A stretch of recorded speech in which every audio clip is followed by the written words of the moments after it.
Alright, everybody, you guys can hear me okay? Good news, good news.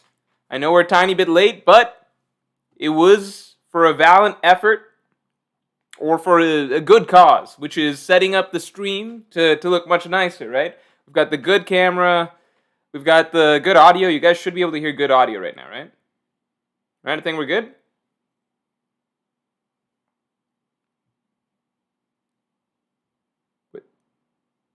I don't know. I don't know what the discussion is been since I was not here, but it's tiny. What do you mean tiny? Is the camera too zoomed in? Because we can change that. Is this okay? Is this okay for the people? This should be okay, right? Just make sure everything's good here. This plugged in. Yeah, muted? No, I'm not muted. Come on, I'm not muted. Am I muted? There's no way I'm not muted. I'm not muted. Come on. Akash Panda with a great question. How do you feel about the Kuma scene? Okay, listen. With the Kuma scene right now, we're at a point where it feels like, before it was like, okay, so he's not even gonna die. Now it's at a point where it's like, okay, he's not even really lost his consciousness. He's just like a dumber version of himself, but he can still clearly fucking tell what's going on. You know what I mean? Like, we could already tell that obvious. Like, he did all that stuff of, like, scaling Marijua, you know, like, he did a lot of intentional stuff, protecting the Straw Hat ship, but all of that felt kind of like, it was almost like it was so powerful that he had technically had his mind erased, but somehow just intuitively he knew to do certain things. Like, it was as though he's being driven by his heart and spirit alone to do certain things, right?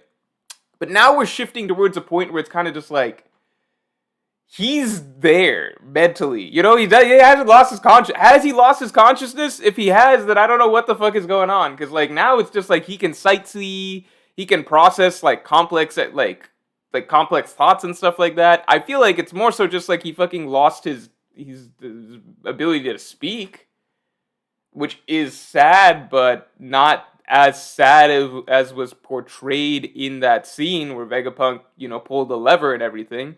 Now it's basically more just like, what happened to Kuma, really? What happened to Kuma is he was made slightly dumber, and he's not allowed to speak anymore. Which sucks, but again, it's not the same as what we initially thought. You know? It's just not quite the same. I think it's difficult to say it's quite the same. Also, let's get the stream likes up to 100 real quick, because despite what I just said, the chapter as a whole, you led with the one bad thing I didn't like about the chapter. I think the chapter as a whole was a phenomenal chapter. I thought it was a really, really fun chapter. Yeah. Not muted, not muted. Okay.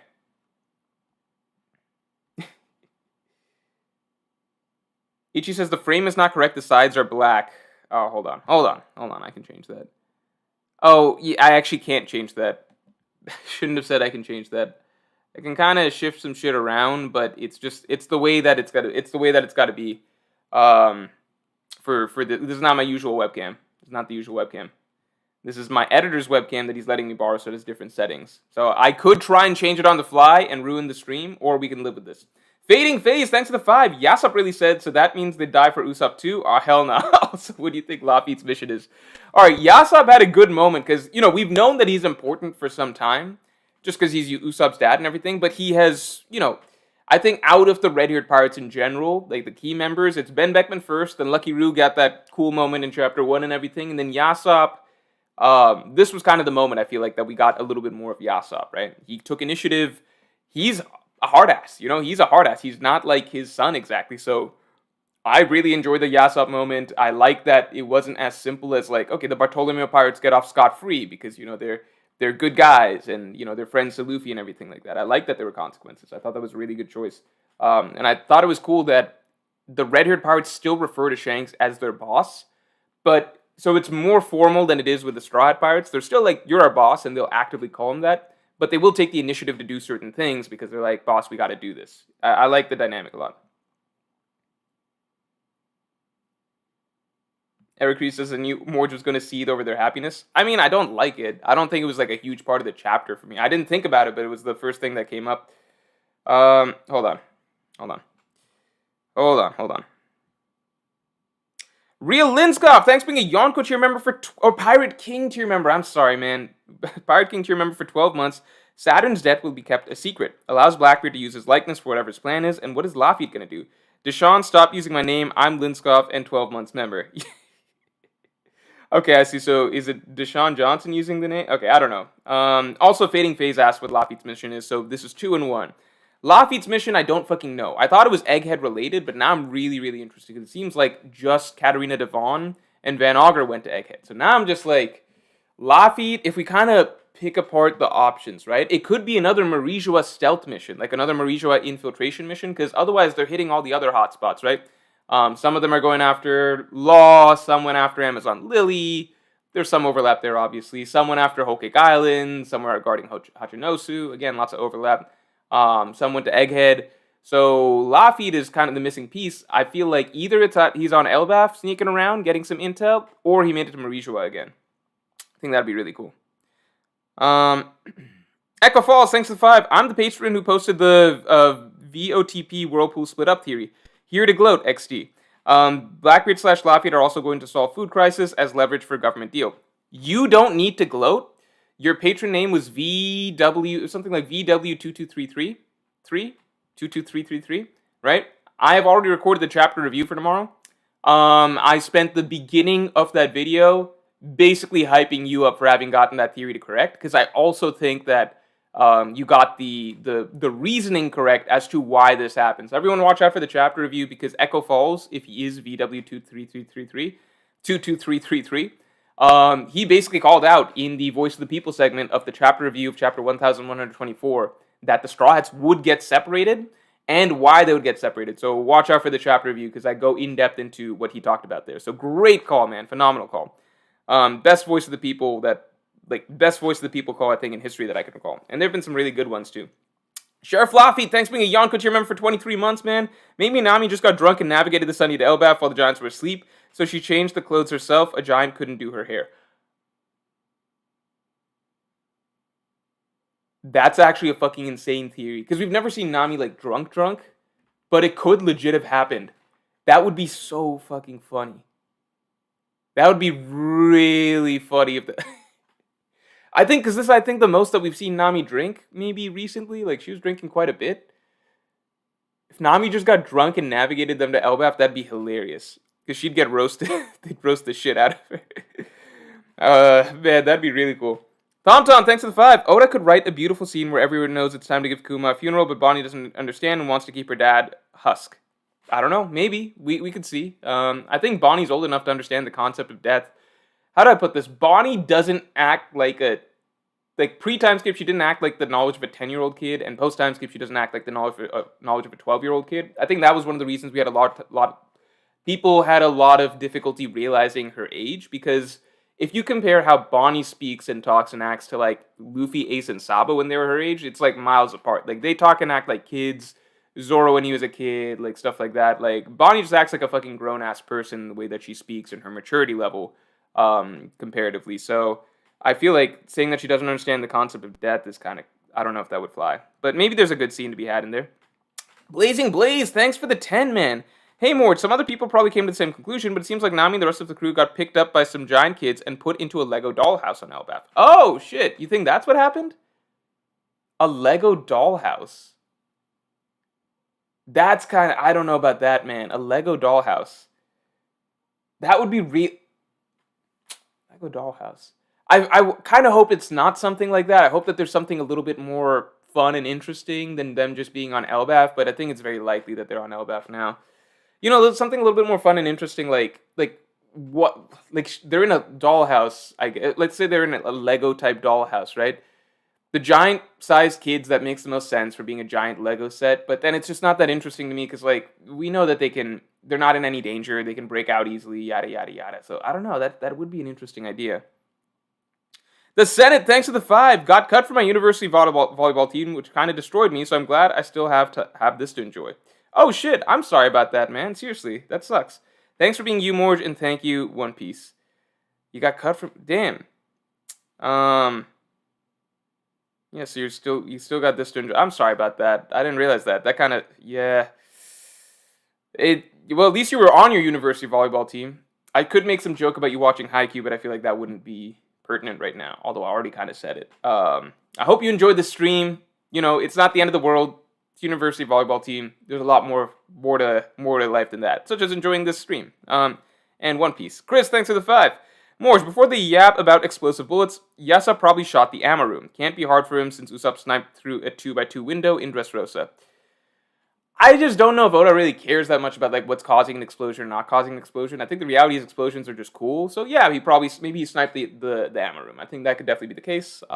Just sniped a part of the ship that caused them to blow up. I definitely think that's possible. Also, let's get the stream likes up to 100 because it was a good chapter. Hold on. Let me see here.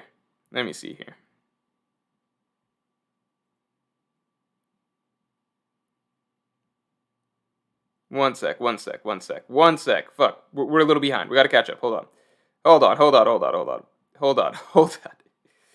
Let me move this a little faster. JWP, thank you for the 5, man. Big Morj on campus. This chapter was peak Shanks and Blackbeard stuff. It's obvious peak whenever they are on panel, but I'm super excited about the Nami stuff. I think the Nami stuff could be interesting, unless it's like, I worry some people speculated that it's another like Loki wants a wife situation again, and it's just like Nami being shipped off as a bride for another arc seems a bit tiresome. It's also just like, I think part of it is I don't view the Giants as threats, especially because they've been so friendly, but also in general, we've never had a seriously strong Giant that could affect a Yonko crew at this point. So, I don't know. I'm more so interested in the Shanks and Blackbeard stuff for sure. I love that we devoted such long sections of the chapter to both of them, and we kind of saw how they both operated in very different manners, how their crew's vibes are very different, so I love the contrast there. And I just like that Oda took his time with those scenes. Thomas Davis, thanks for being a Yonko team member for 16 months, man. Yasop just casually got the best sniping feat in the series. Red hair stalks way up. Does he have the best? It is probably the best sniping feat in the series. It's the best sniping feat. Because it's just like, the other really good sniping feat, Usopp has his really good sniping feat from Dressrosa. That's actually probably the best one outside of Yasop's. Van Augur still had a really fucking good one. Like, all the way back in pre-time skip. Being able to snipe from outside the horizon line, like they couldn't even see the island itself, and he shot some birds dead. I think that's still pretty insane to this day. Because Usopp could still physically see, like, you can still see across Dressrosa. I don't know. Usopp's sniping feat is probably better than Van Augur's, and I feel like Yasop's is probably better than both of them. Because Yasop took out a fucking, like, strong-ass crew in one go, so that's something to consider. Kiara, thanks for the 20! I'm a bit worried about the possibility that Usopp won't get a character arc like in Elbaf like Zoro or Frankie. Do you think that's possible? Anything is possible. Like, things can get cut. That just happens. Anything is technically possible.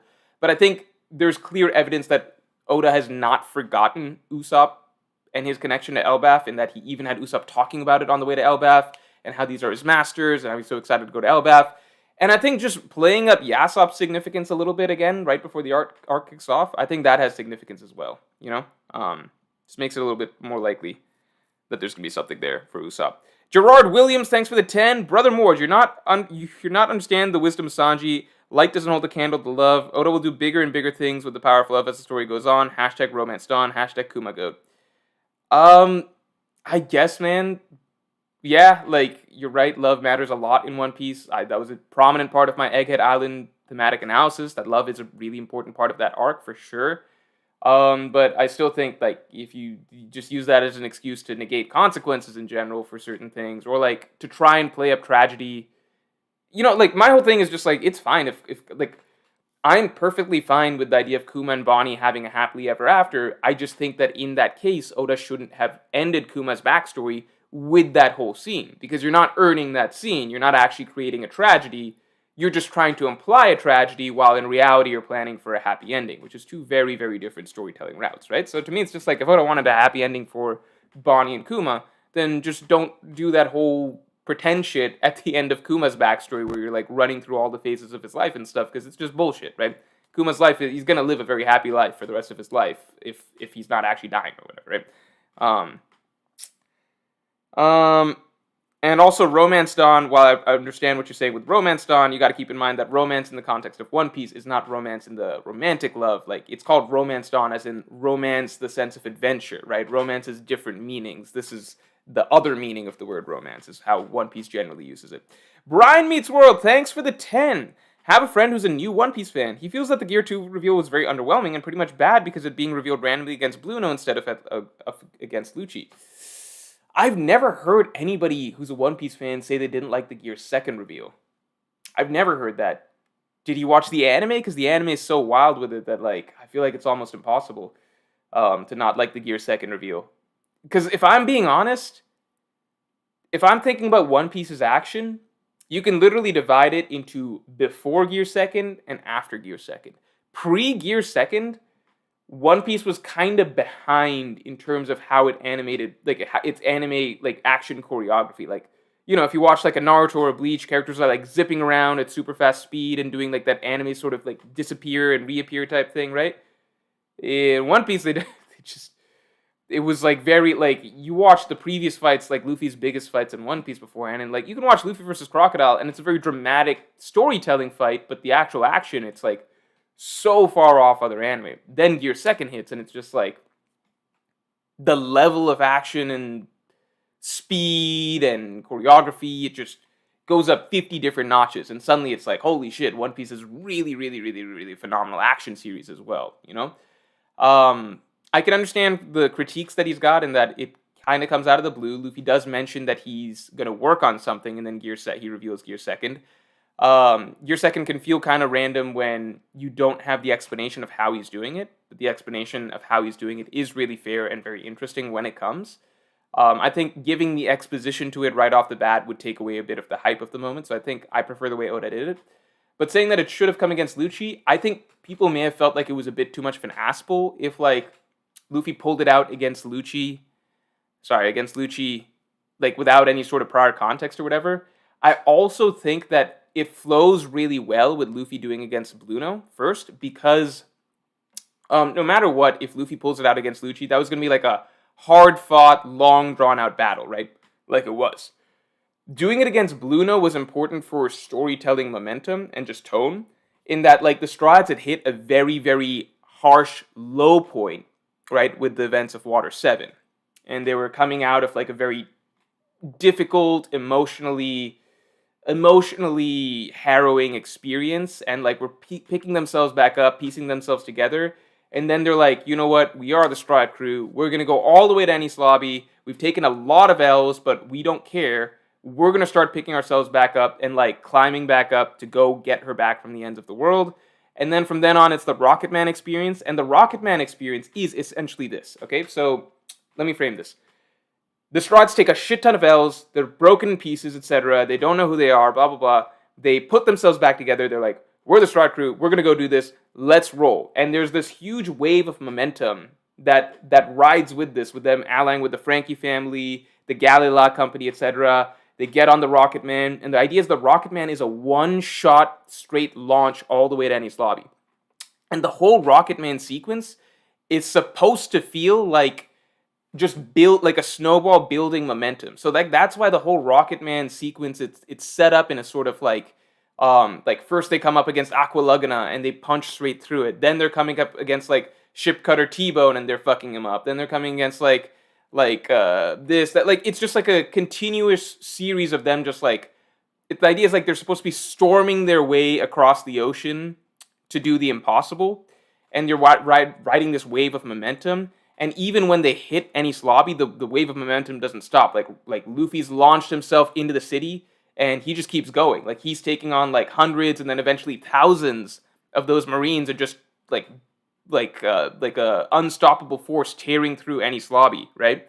The rest of the Straw Hats falling right in his wake.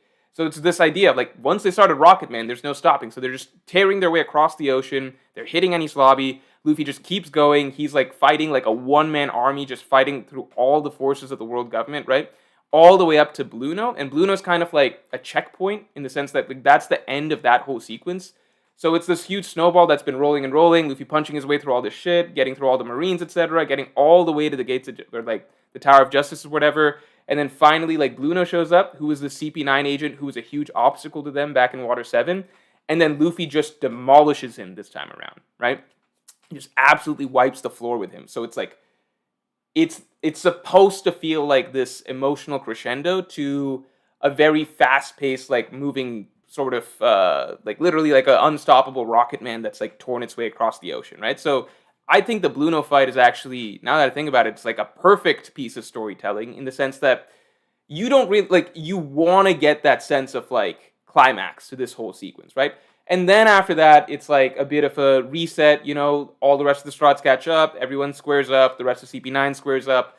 Robin shares her sad backstory, so add some more dramatic heaviness to the situation again, frame the stakes again, and it's like, okay, this was always going to be very difficult. Now the difficult part starts, right?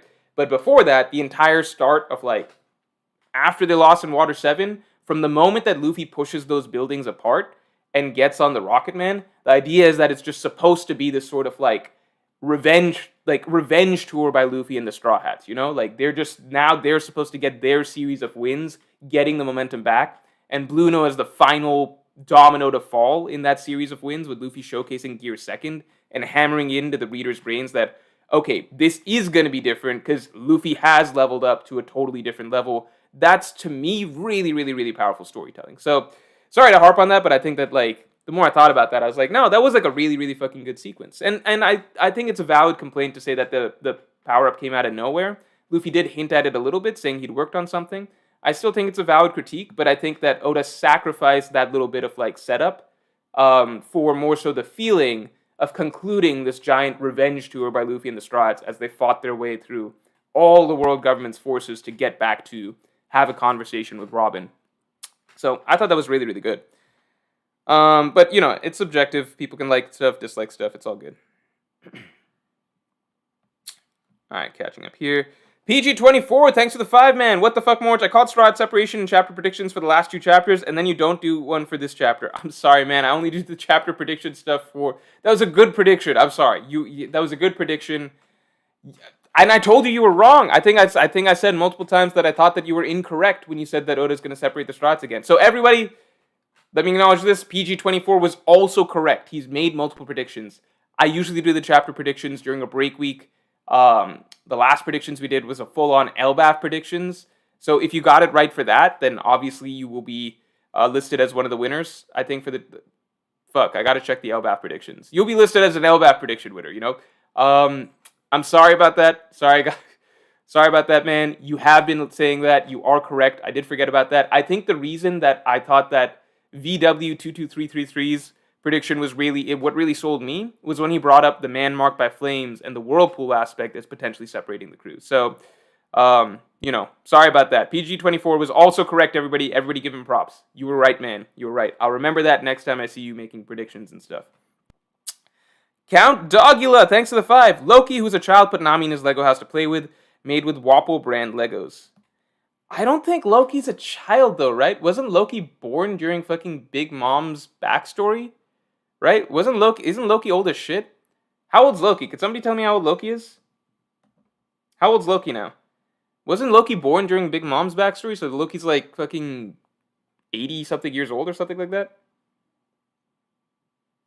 Someone tell me how old Loki is, please.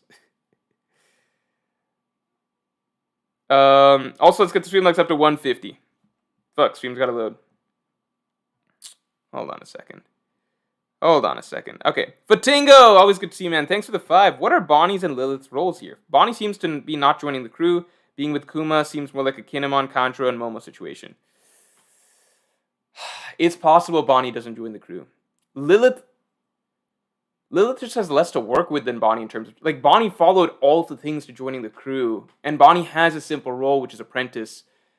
Maybe Kuma does have to die for her to finally join the crew and take that last extra step to just establish that there's nowhere else for her to go. Because Luffy hasn't really invited her. Like, they're on their ship, but Luffy hasn't offered her to be a Straw Hat. So maybe there's more to Bonnie's story that could really work. There are some people, if you recall, who think that, like... I think that this would be really cool, but it's a couple extra steps of speculation that I personally don't want to get into just yet, right? But some people think that Bonnie's Celestial Dragon parent could have been a Figarland, specifically, potentially, Shanks' hypothetical brother who may or may not exist. And therefore, Bonnie's story can continue on in the next arc and gain some more relevance or something, being the child of that hypothetical brother that may or may not exist. To me, that's a couple, like, I don't want to go beyond even the simple speculation that Shanks could potentially have a brother who's significant. So for me, going a couple of steps beyond to like Shanks has a brother, and Shanks' brother is Bonnie's father, and therefore Bonnie will have a character arc related to that in the next arc. That's a little bit too much for me, but I could see some people arguing that Bonnie in general could have more of a character storyline coming up around the corner. I hope she does. Maybe there's more steps for her becoming a Straw Hat. That would be great. If Bonnie doesn't become a Straw Hat, I think it's hard. Like, it's a hard call for Lilith to become a Straw Hat because she just had so much less character focus. Maybe she still has more to go. But comparatively in the Egghead, it was much less for Lilith to Bonnie. And then lastly, it's just like, if neither Bonnie nor Lilith join, I can't imagine the Straw Hats getting another Straw Hat. You know, maybe a giant from Elbaf. That's all I kind of got. As for what are their roles here, yeah, maybe Bonnie does have some sort of significant character arc here. That's all I can think of. Because if Oda's keeping her around, like, there's other things he could do. He could have done. He could have been like, they need to be dropped, like, they need to be sent off to the Revolutionary Army or something like that. Lilith likely has some significance. Okay, fuck. Now I'm kind of thinking like Bonnie, Kuma, Lilith. Lilith might exist to get Kuma's consciousness back or something like that. Maybe there's some backdoor option, which I really hope isn't the case, but you know. Boise Bird, thanks to the 5. Zoro's dialogue last couple chapters ago can relate to what Barto said about Shanks being soft and Yasa needing to keep the image safe. No, because Luffy's... Okay, well, listen. All I can say is that what Zoro was talking about was, like, how do I say this? Grieving somebody, right? Like, it's a huge difference between, like, somebody literally attacking the red-haired pirates' territories and their their symbol and everything, and essentially declaring war, and then the red-haired pirates letting them go, you know, because that's basically signaling to all their subordinates that they can be fucked with, right?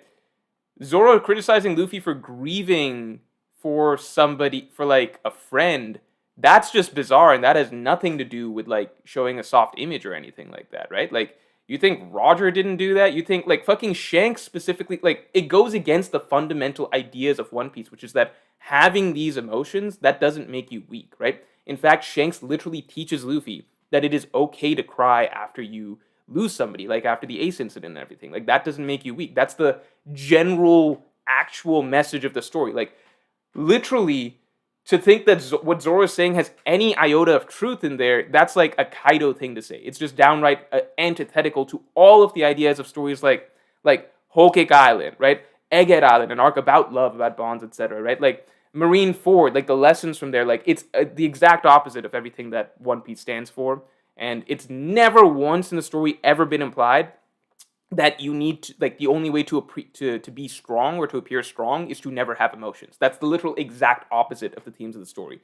So I think people are reading too much into like, well, now he's a Yonko, so now he has to do that, so Zoro's correct. It's like, no, Zoro is obviously incorrect in this situation, and it has never once been implied that, like, being a Yonko, like, it even goes against Luffy's own idea of what it means to be a Yonko. He's like, I don't want to be some sort of a big shot or something like that, right? Like, that's not me. The idea is Luffy's always supposed to stay true to himself, right?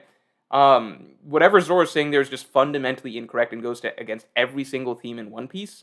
It goes against like literal entire arcs that are devoted to explaining why that sort of theme is incorrect, like Whole Cake Island. It's just a plain lazy line written for Zoro. Like, I think it's just one of those, it's a lazy offhand line from Oda that he wrote for Zoro that I don't think that he actually put that much thought into, and it's just like, it's along the lines of like when Zoro makes an offhand joke about like, oh, we should drag Vivi back or something from Alabasta, right? Like, it's not literal. Like, it's not supposed to be like, oh, Zoro's a fucking wise-ass genius for saying that. But I think it comes across harsher here because it feels out of character. Because Zoro himself was fucking crying and, like, he was fucking upset with himself after Yasue died. And that's in a fucking exact identical situation. I don't know. There's no defense for that line. Period. Grizzly Adams, thanks for being a Pirate King tier member for 13 months. Legos from Denmark. This could be the Elbaf Royal Palace. Would be an interesting curveball. Also, the Strahts that Vivi sailed with are the ones separated from the main group. Yeah, I think that's a really, really interesting point. I don't know if the Vivi demarcation is what really matters. To me, it's more just like the old school Strahts versus the new school Strahts. Obviously, Chopper was technically Grand Line, so he's a bit more, like, he's in the second half of, like, he's not an East Blue Strat, but I don't know. Like, I don't know if it's going to be Vivi-centric or more so just, like, Oda might feel like some of the newer Strats, like a Frankie, a Brook, even a Jinbei, like, they could use a bit more writing focus, so separating them out from the previous group could give them some more time. I don't know. Also, let's get the stream likes up to 200 real quick. Justin Holland, thanks for being a Pirate King tier member for 23 months, man. Always appreciate the long-term support. Somewhat nice for a small rest for the Strats and Bonnie before being thrown back into chaos. Yeah. Luffy main fanboy for the win. Yeah. Bartolomeo really shown out this chapter. Like, Bartolomeo was fucking phenomenal this chapter. Really, really gained some extra respect in my eyes. I always liked Bartolomeo, but this cements him in my eyes as my favorite of the Stride Grand Fleet. Like, not even close. Some say Vivi will meet the other Strats before Alabasta. I don't know. Would it be interesting if Vivi's actually set to meet the Straw Hats at sea rather than the... Holy shit, that'd be cool. If Vivi met the Straw Hats at sea rather than the Alabasta Straw Hats. Because then it's like they don't know each other, but Vivi has to convince them that she's secretly a Straw Hat just like them. That would be a really, really cool story. I think that'd be really cool, seeing them bond like that without the other Straw Hats involved. That would be awesome. Especially with fucking Robin there and like... Vivi already acknowledged that, Luffy probably has the correct opinion about Robin. There must be something we don't know. But, like, without Luffy there, without your mutual friends, you're just meeting these other friends without knowing them. And I think that'd be really cool. Cool connection. Lego, interesting. Yeah, Lego being from Denmark, that adds more to the idea that, this is some Viking type shit. Let me do a quick poll. I don't know if the stream will crash if I do a poll. Let me do a quick poll. Do people think are Luffy... Is Nami in Elbaf? Let's do that. Is Nami in Elbaf? Yes, no. Yes, no. Also, let's get the stream likes up to 200 real quick. We got like 1,000 people in here. Let's get the stream likes up to 200.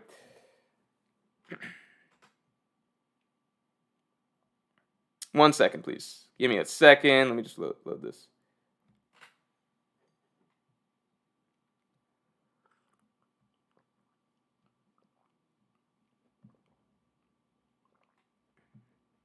Sorry, one second, guys.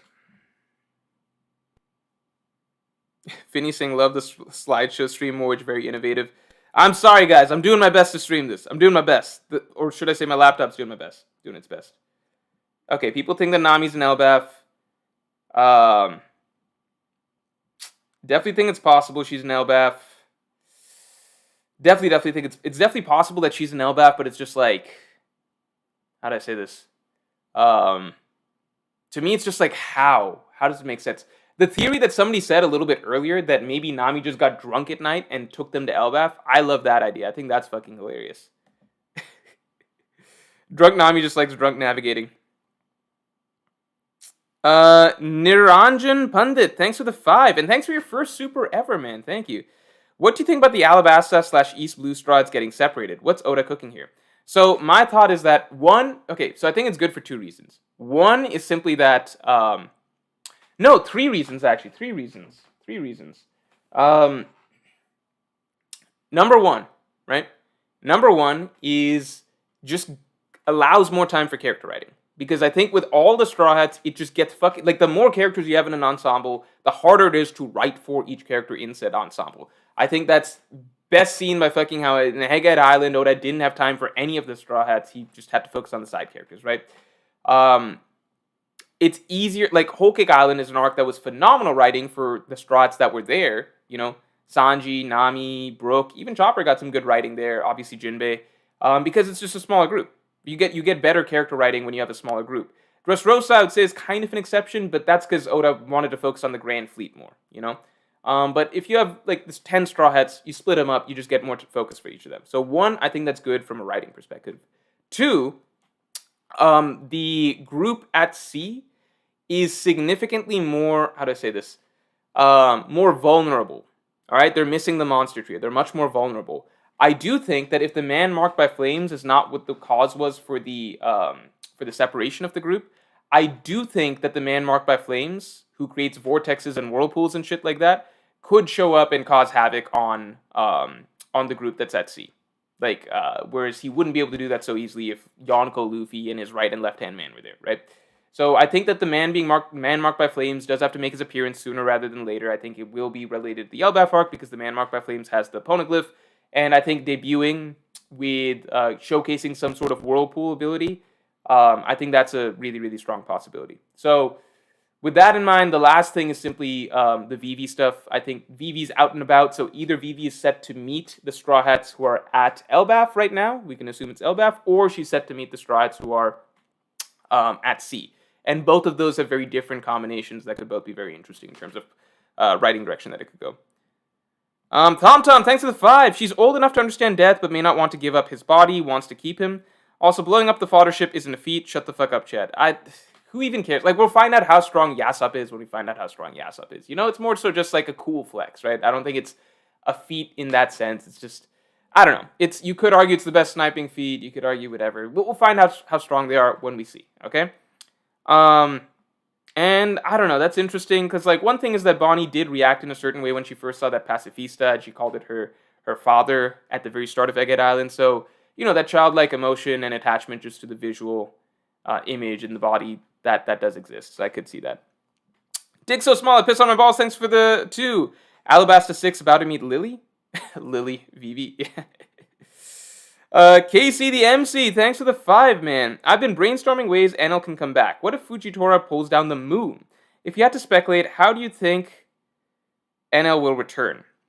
I don't think Fujitora can pull down the moon. I think if Fujitora could pull down the moon, you essentially have to move him from One Piece to some other verse, because he is simply too strong for One Piece.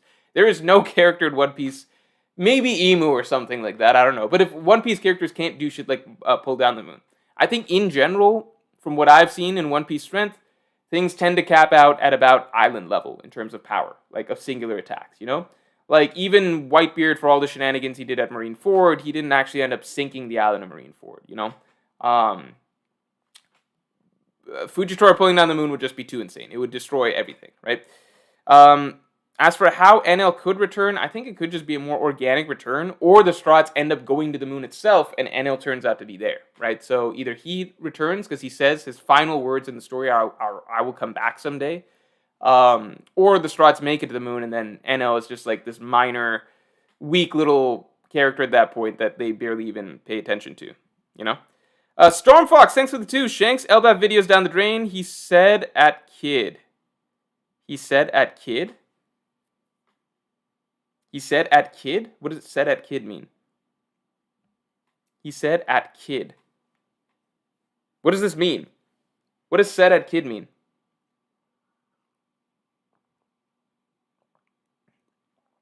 Can someone interpret this? Dick so small, I piss on my balls, thanks for the 5. It sucks how many fans say Zoro had no arc in Wano when it actually completed his arc from Thriller Bark. I mean, I disagree.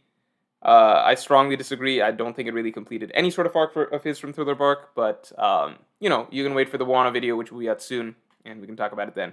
John Ross, thanks for the 2. OG 6 Strats separated, man marked by flames. I think that that's very possible. That was the first thing I jumped to. One of the cool... I jumped to it, though, because the patron VW22333 mentioned it, like, a couple chapter discussions back. So that's why I'm on that train. But somebody else suggested a really funny idea, which is just that Nami navigated them there at night because she got too drunk, which I think is fucking hilarious.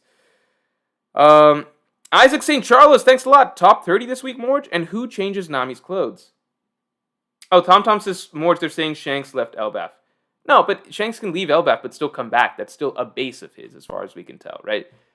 It establishes that Shanks can frequent that island, but not necessarily, like, live there. You know what I mean? Kind of like how... that island that X-Drake showed up was like one of Kaido's favorite islands or something. Like, you know, that they don't have to literally be there for it to be a setup for Shanks returning at some point in the arc.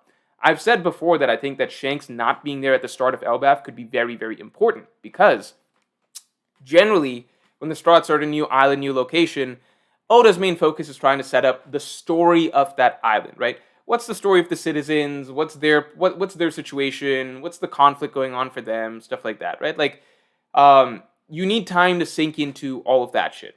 Now, if you have Shanks already there on Elbaf, right?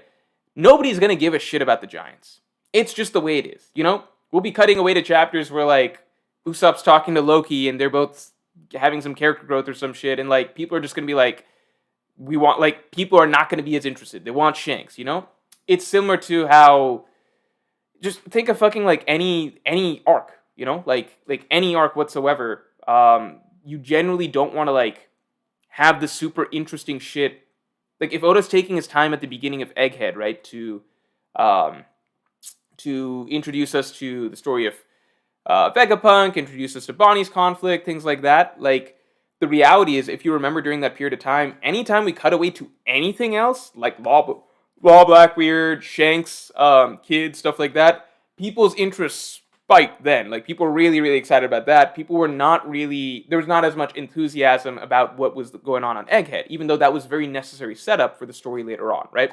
If you have Shanks at Elbaf right off the bat, it's just going to dominate the story, right? It's just going to dominate the story. It's going to dominate readers' interest. People will be wanting to see Luffy interact with Shanks. People will be wanting to see Usopp interact with Yasa, right? Like, people are going to want to see more of that shit, right? That's not, like, it's going to overshadow anything else that's going on with the Giants that Oda wants to set up there. So it's much better to basically set up, like, let the Straw Hats establish them in that environment, right? Set up the context of Elbaf, etc. And then once the groundwork has been set, then you can have the red-haired pirates come back for whatever plot is necessary for there. Like, at the end of the day, like, Shanks is very clearly, like, Oda set up the story to be tied to Elbaf, you know? Also, let's get the stream likes up to 200 real quick. Isaac St. Charles, thanks a lot. Top 30 this week, Morj, and who changed Nami's clothes? I think that we cannot do the top 30 this week, unfortunately, because, as you might be able to tell, stream-wise, it will be until I am back. So right now, let me break it down for you guys. Right now, where I'm at right now, this is my parents' house, okay? You've seen me stream before from my parents' house, but I've streamed in the basement. Right now, I'm streaming from actually my old room, okay? Maybe streaming in the basement has a slightly better internet. I don't know. After this, what's happening is I'm going to be on a bit of a trip for the next week. So next Monday, not next Monday, the Monday after next, we can do a top 30. I think Monday after next, we can aim for a top 30. That's when I will be back at my normal apartment with my normal streaming setup and normal internet and all of that shit. So I think you guys might just have to wait for that. So next Monday, it cannot unfortunately be the top 30 stream. We might get some more feats in the meantime, some more setup. Colin Parker, thanks for the 5. Is there a possibility that Luffy goes after Shanks for what happened to Bart? Also, do you think Dory and Brogy sacrifice themselves to get Usopp to go off? Sacrifice themselves to get Dory and Brogy doing something to, like, prompt some character change for Usopp? Like, them putting their lives, like, Usopp having to step up to protect them in some way? That would be phenomenal. And I do hope that we get more Usopp and Dory and Brogy interactions over the course of this arc. I think, because that's, like, that's probably Usopp's most meaningful connection that he's ever made in the journey, right? In the journey, outside of with the Straw Hats themselves, right? As for the Luffy and Bartolomeo situation and Shanks, wait till next Tuesday's video, because I got some interesting things to say about that. I think people are severely underrating or underestimating the ramifications of what just happened with Shanks and Bartolomeo this chapter. I think people are severely underestimating what that means. Blazing Blue, thanks for the 5. Piggybacking off my super chat from before, I think Kid and his crew might have been fished out by some giants as well. We might run into them soon. So somebody in a previous stream mentioned this, and I thought it was a brilliant point, which is that the giants do have good reason to actually save Kid and save Kid's life. Simply put, it was established much earlier that the giants fucking hate Big Mom. She is their public enemy number one. She is their fucking, like, she's their Osama bin Laden. You know what I mean? Like, that's that for them. You know, to put it bluntly. So yeah, Kid fucked up. He got on the wrong side of Shanks, who's also the Giant's friend, and so Shanks had to teach Kid a lesson. But at the end of the day, Kid's like he's probably a hero to the Giants in some way, because it's like, yeah, he killed that killed that bitch Big Mom.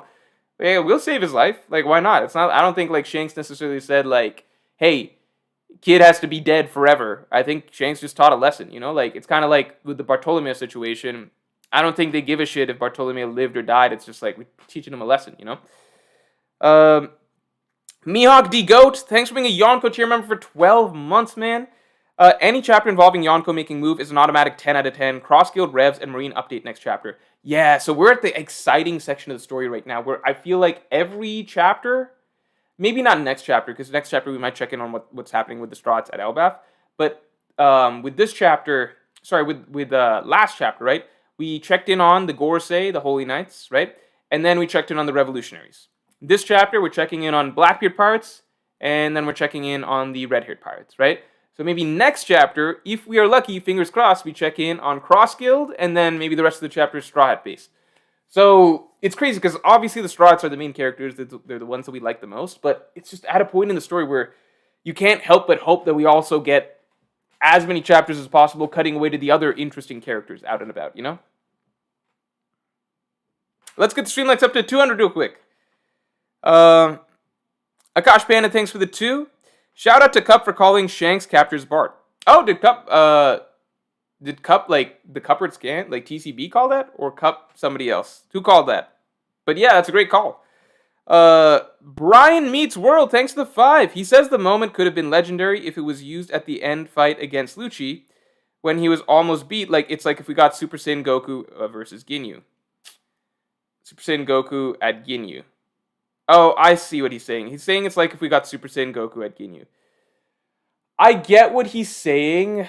What he doesn't know is that something similar happens with, like, Gear 5th Luffy and Kaido. I would say the big difference is that, like, Goku going Super Saiyan against Frieza was based off of an extreme emotional moment, right? Like, versus Luffy going Gear 5th against Kaido it had no, like, actual character writing involved or, like, dramatic writing. It was just, like, Luffy gets knocked out and then wakes up with Gear 5th. So I think that'll never really compare to Super Saiyan, because Super Saiyan was based off of this emotional moment of, like, killing Krillin and this huge rage-induced transformation that was really epic, right? Don't know why I had to add that point, but I think I had to in my mind. But yeah, like, One Piece has something like that. It just only happens once. I get what he's saying there. I think that he's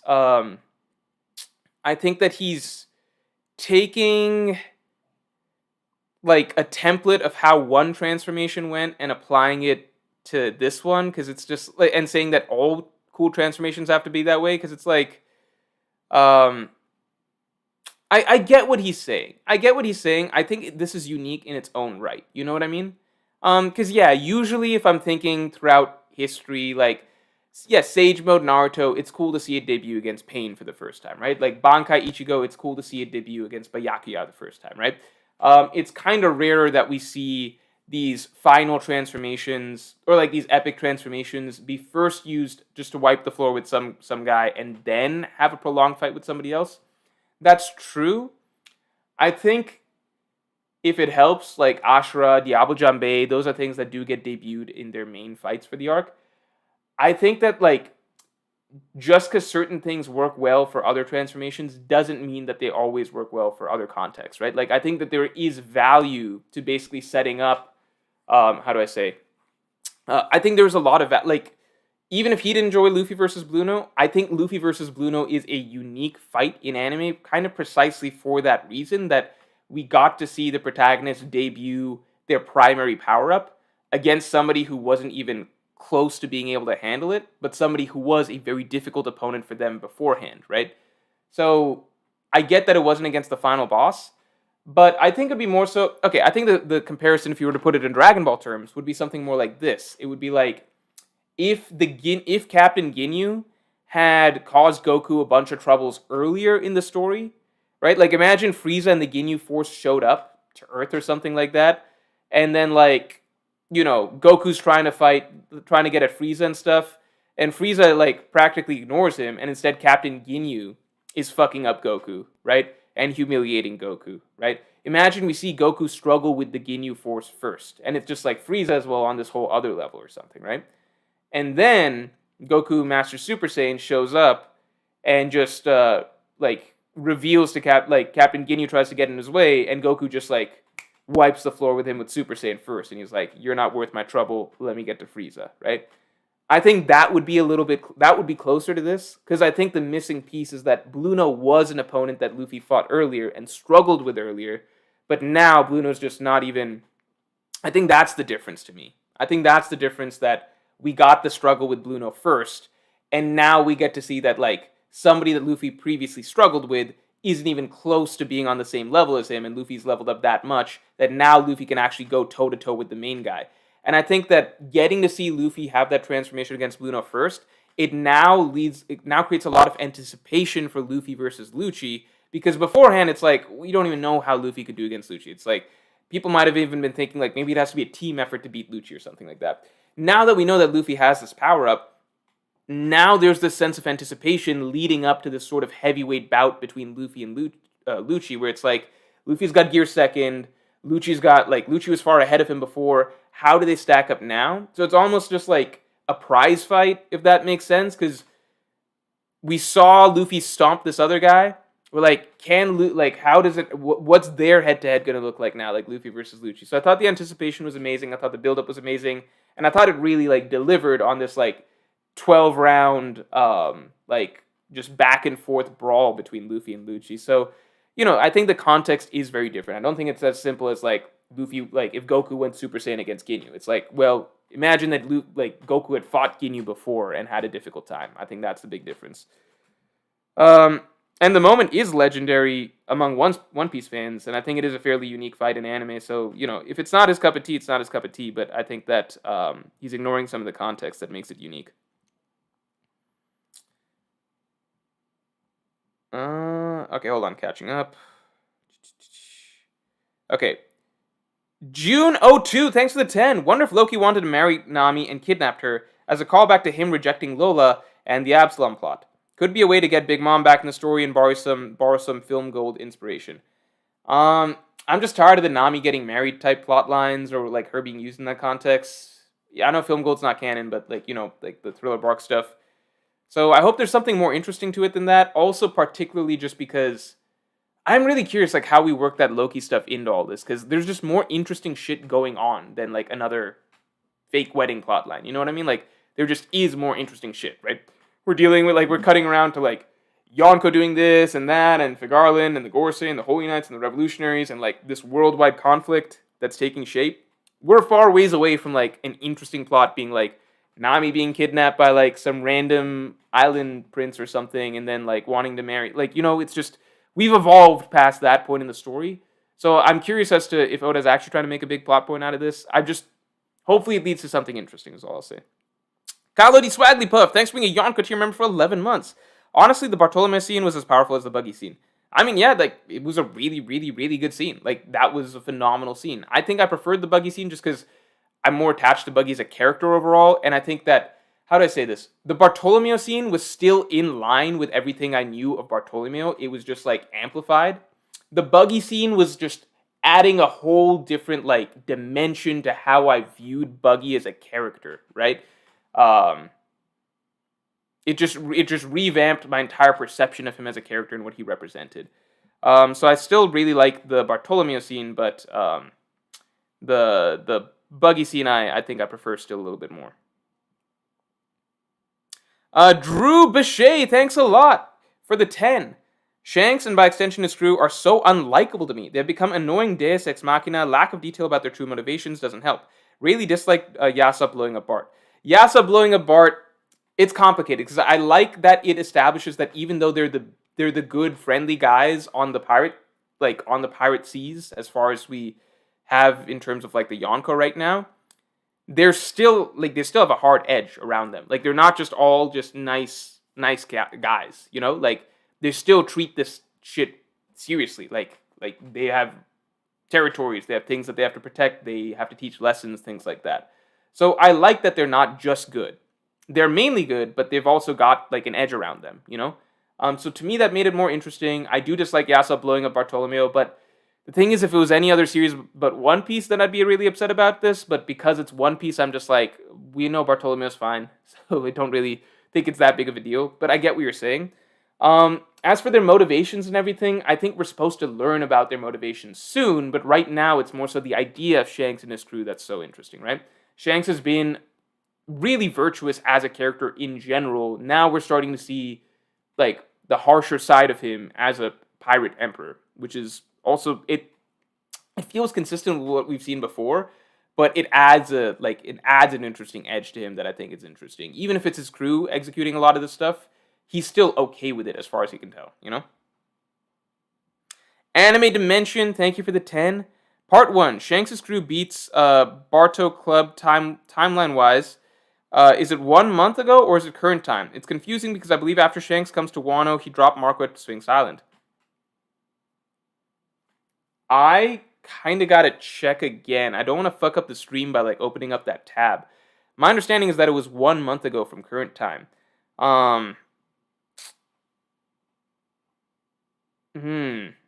So did the Bartolomeo thing happen first and then take Marco, then go to Wano, then take Marco to Sphinx Island? I think that's my interpretation.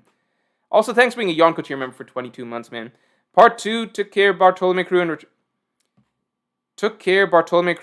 returned to Elbaf. If it is current time, too much back and forth by Shanks. No, I think it's 1 month ago. Akash Panda, thanks for the 2. Bart earned respect before going out to Shanks, unlike Mid. Yeah, that's true. I don't think Kid ever earned Shanks' respect. Andrew Anderson, thanks for the 10. I think Kuma's still alive so that when Vivi arrives, she can eat him during the winter solstice and gain his fruit, foreshadowed by Big Mom's flashback. Andrew Anderson, love the point you just made. I don't know if Vivi's literally going to eat him. I'm going to leave that out. But Kuma remaining alive so that Vivi could eventually interact with the Strahd crew and gain Kuma's fruit, that is a phenomenal point. I love that point. I think that, props to you. You just connected a big piece in my head. That's a huge point. Really like that. Huge point. Phenomenal point. Tom, thanks for the 2. It's like how Usopp wasn't ready to give up Mary. Yeah, I could see that. Also, let's get the stream likes up to 250 real quick. Rion Izar, thanks for the 5. I'm genuinely convinced Enel will be in Elbaf under the name of Thor. No, I have no evidence for this. It is just too good to pass up. Come on, Oda. That could be pretty cool. If Enel just ended up in Elbaf. I mean, it's not that crazy, right? Because, like, if Enel came back down from the moon, maybe he landed on a sky island. There seems to be a sky island very possibly above Elbaf, came down. It's just like, oh, this guy has lightning. I just think that it's always hard to scale Enel. I feel like Dorian Brogy would fuck up Enel, personally, as long as they have hockey. You know what I mean? Some little Mexican, thanks for the 5. Does Gecko Moria join Cross Guild now that he escaped Blackbeard? Gecko Moria just sucks so hard at this point. Like, in terms of, like, he was literally deemed too weak to continue to be a Shichibukai. You know what I mean? Like, so he would be useful for Cross Guild in that, like, they could always use numbers. Like, Buggy is useful for numbers. So in that sense, maybe they have some use for Gecko Moria. But he's not strong. You know what I mean? Like, he showed up to fucking Hachinosu and immediately, like, everyone's bullying him. You know? I just don't think that... Obviously, it's the Blackbeard Pirates. It's the Yonko crew. But I think that if, like, Gecko Moria... Like, put it this way. Let me put it this way. You could make the argument that based on what we were seeing pre-time skip, a single pacifista is more of a problem than Gecko Moria. Like, you could make that argument, genuinely. Like, genuinely. And if you think that that's unfair to Gecko Moria, which I see is possible, you could not deny at all that, like, 3 or 4 pacifista together are clearly more of a problem than Gecko Moria was in Thriller Bark. Like, that is undebatable. Like, not debatable whatsoever. So unless Gecko Moria got way stronger, which is possible, he might have gotten stronger, it just didn't seem like that was implied at Hachinosu. I just don't see him as relevant to Cross Guild. He could add more numbers. That's the only thing. He could add more numbers. Connor Ferret says he just got lazy. Yeah, if he's back to Prime Moria, that's one thing. Prime Moria, it seemed like he was a problem. Like, if he could actually use Shadows Asgard, like, without constantly coughing up shadows and stuff, like, the stats boost was insane. I'm just saying we've seen Gecko Moria post-time skip. It does not seem as though Oda has implied that he's become a lot stronger. Maybe that was just in contrast to Blackbeard's crew, but it seemed as though this is, like, the same bumbling Gecko Moria as before.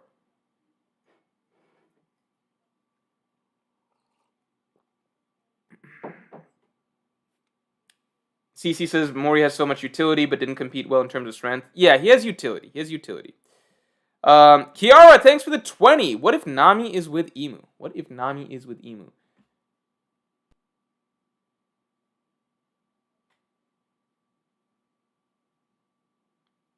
I do think it's possible that the man marked by flames caused this separation, and I do think it's possible that the man marked by flames is, like, it was even implied that it is a government man, like a Holy Knight or something like that. I think that's a lot of steps to, like, Nami being in Emu's room right now. That would be fucking insane. I think I'm liking the Legos idea. It seems to line up with Elbaf, the size of the place. I like that. I think that makes sense. I'm rolling with that at the moment, but that is a crazy idea.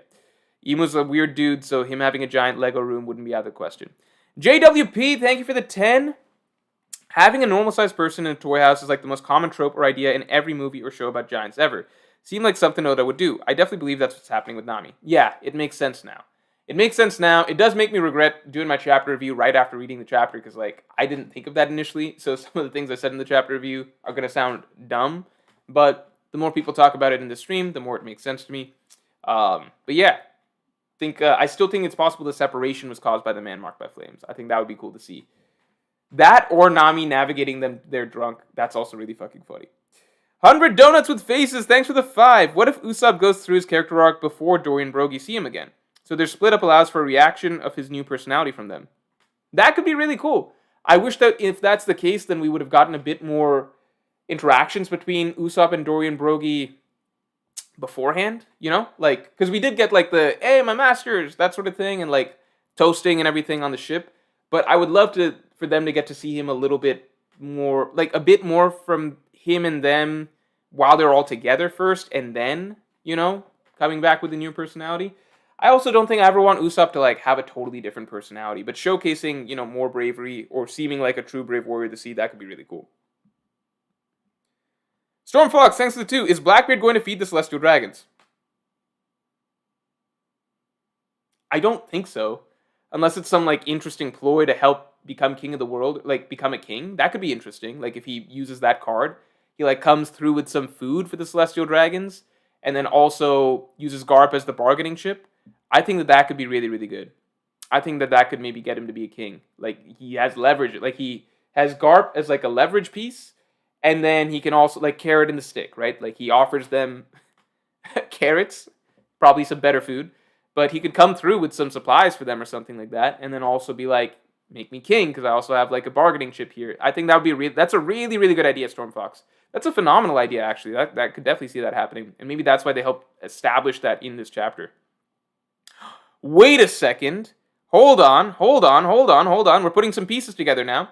Where is Lafitte? We were discussing that. What if Lafitte is off in fucking... What if Lafitte is off at Moria right now? He went up there to negotiate. What if Lafitte went up there to negotiate? That's entirely possible.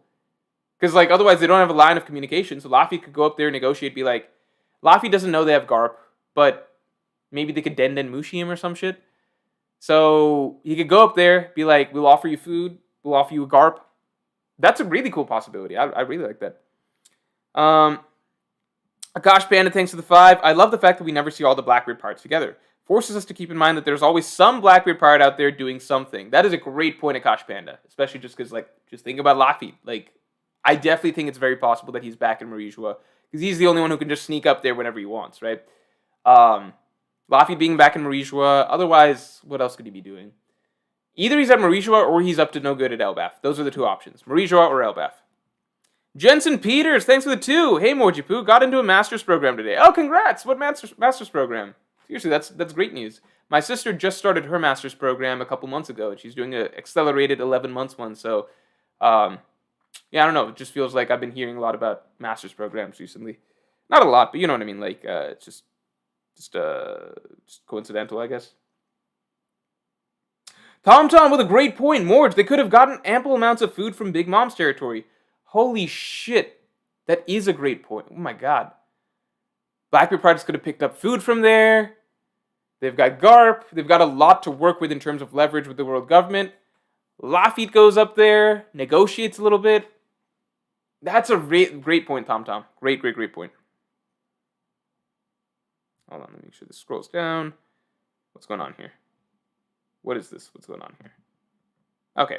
Omarua, thanks for the 10. That's a cool name. If Oda wants Moria to be strong, then he will be. We're talking about the author who had a guy who lost to Luffy on Alabasta, no gear, step up to Mihawk and Akainu in the war, and not get embarrassed. That's true. I think my thing is more so just like, you could immediately see the difference in portrayal for Crocodile right away with how Oda was writing him in Marineford. Like, it felt as though Oda wanted us to feel like Crocodile is more badass than he once was. I mean, Crocodile was always badass, but it felt like Oda wanted to imply that, like, Crocodile has a new edge to him and we should view him in a different light. To me, my thing is that, like, when Moria was introduced back, it was in a situation of him just getting humiliated again, so it didn't feel like anything had really changed.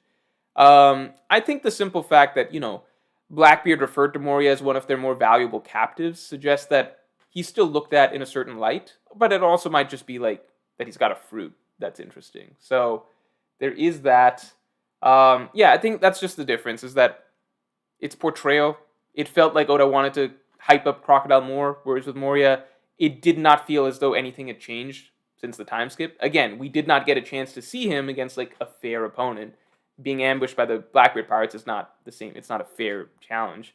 But it's more so just the feeling of like, is the author trying to make us feel as though, hey, something's changed about Moria? Or is it the same old Moria? I got the sense it might be the same old Moria. I agree that things could have changed and he could have done more for Moria in the post-time skip. I definitely agree that's a possibility. Zenit, thanks for the 5. Oh, wait, well, yeah, thanks for the 5. I'm convinced that Emu has the Occidental Dragon Fruit. The name Celestial Dragons, the claw mark, Emu's eye resembles Draco Mihawk. Okay, so I'm going to be honest, Zenit. I'm not entertaining any Emu Mihawk related theories. I think maybe it's possible, who knows. I'm going to look up what the Occidental Dragon is, though. I don't know what that is. Occidental Dragon. Occidental Dragon. It seems a little obscure to me, so I don't know if that's something Oda would go with. Oh, so it's a type of dragon. I don't know, man. I think it's got to be something a bit more than a dragon at this point, because we just fought a dragon with Kaido, That's my personal feeling. Also, let's get the streamlines up to 250 real quick. John Saint, thanks for the 5. Hey guys, crazy idea. What if they were eaten by a giant fish? That's happened once before, and that was when they entered the Grand Line. Eaten by a giant fish. It's just like, what's with the Lego room and everything like that, right? I think I'm on the train now of like, okay, these strats have already ended up in Elbaf. I just don't get how they got there faster, other than like Nami literally navigating them sooner. Rion Azar, thanks for the 10. Blackbeard would be a better final villain than Emu, but he can be second final, obviously. Luffy doesn't have the emotional connection to Emu like he does with Blackbeard for a satisfying final villain. Yeah, so it's complicated in the sense that, okay, so you can view it two ways, right? You can view it two ways. I definitely think Blackbeard is... If Blackbeard was the final villain, I would love that. He's just such a more unique villain. He's a One Piece exclusive villain. Like, you don't have a villain quite like Blackbeard in any other story, right? It just fits One Piece so well. Now, that being said, Emu, the tricky thing is that Blackbeard could represent a more nuanced character than Emu, right? More nuanced character in the sense that, like, there's more dimensions to him. We might even feel sympathy for Blackbeard in some ways by the end. I think that's very possible. Emu seems to represent a more genuinely terrible character. Like, worldwide dictator, immortal authoritarian dictator of the world for the last 800 years, who literally kills entire innocent islands on a random whim, right? Pure evil, right? I think, generally speaking, Luffy versus Blackbeard will produce more complicated emotions. Like, we'll be happy to see Blackbeard defeated and everything. But I think Luffy defeating Emu is more like pure good triumphing over ultimate evil. Blackbeard is not ultimate evil. Like, he's a bad guy, but he's nowhere close to the worst villains in One Piece. And again, I think we will feel more sympathy for him by the end of the story. So I think it depends on what Oda's going for by the end of the story. I do think that Oda tends to err towards wanting to give a feeling that, like, of good triumphing over some, like, gigantic asshole-ish evil at the end of the day, right? Like, most of his, most of the most iconic, memorable One Piece villains are in that mold, right? Blackbeard would be a more gray villain to some degree. He is evil, obviously evil, but a bit more gray. I think Luffy versus Blackbeard would be a much more interesting, much more personal fight. But for a fight that is the final fight of the story, which would be about, like, good triumphing over pure evil, bringing the dawn of the world against, like, absolute darkness or whatever. Even though Blackbeard has the darkness fruit, it's been said in the story before, the true darkness is the Celestial Dragons and the world government. So I think with the feeling of, like, that Oda might be going for, like, a satisfying final fight, I think seeing Luffy beat the shit out of Emu, as we learn more about Emu and how terrible Emu is, that could be more satisfying, good beating pure evil, than, like, a more nuanced fight against Blackbeard, if that makes sense. I think that's possible. But I agree, Blackbeard is a much better villain, you know what I mean? Much, much better. Oh, Goody says, it's crazy to me that even Blackbeard seems not that bad compared to the Celestial Dragons. Yeah, I mean, that's the thing. Blackbeard is... Forget the Celestial Dragons, Blackbeard is not that bad compared to many other past One Piece villains that we've had. Like, he's not an Enel, he's not a Doflamingo. He is bad, though. But the thing about Blackbeard is that he acknowledges that a lot of the things that he does are bad, but he explains that I have to do it because it justifies the, like, ends justify the means. Like, I have a bigger plan, I'm working on, etc. He's just an asshole. He's really cruel, etc. But I wouldn't be surprised if we get to the end of the story and it's like, we find out some shit about, like, how Blackbeard's doing this all for the sake of his 2 sisters that died or something like that, and, like, we feel like, I could see us fucking crying over Blackbeard's backstory, you know what I mean? And I doubt that we'll ever be fucking crying over Imu's backstory. There's not a single thing that Imu could ever have done, could have happened to him in the past that would justify him, like, committing genocide after genocide for no reason over the past 800 years and ruling the entire world with an iron fist, you know?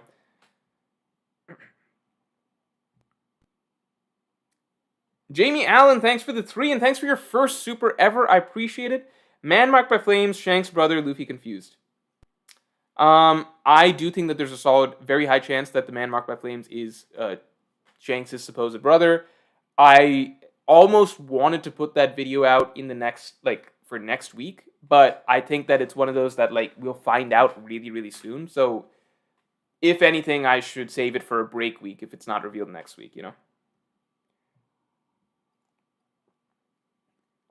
John Saint, thanks for the 5. Luffy and Blackbeard fight before reaching Imu. They're both wounded. Blackbeard loses to Imu since he's not the one that Roger's waiting for, but Luffy succeeds. I think that could be cool. Blackbeard being killed by Imu after a fight with Luffy or something, but Blackbeard getting some sort of minor redemption. I don't know if he deserves it. He is an asshole among assholes.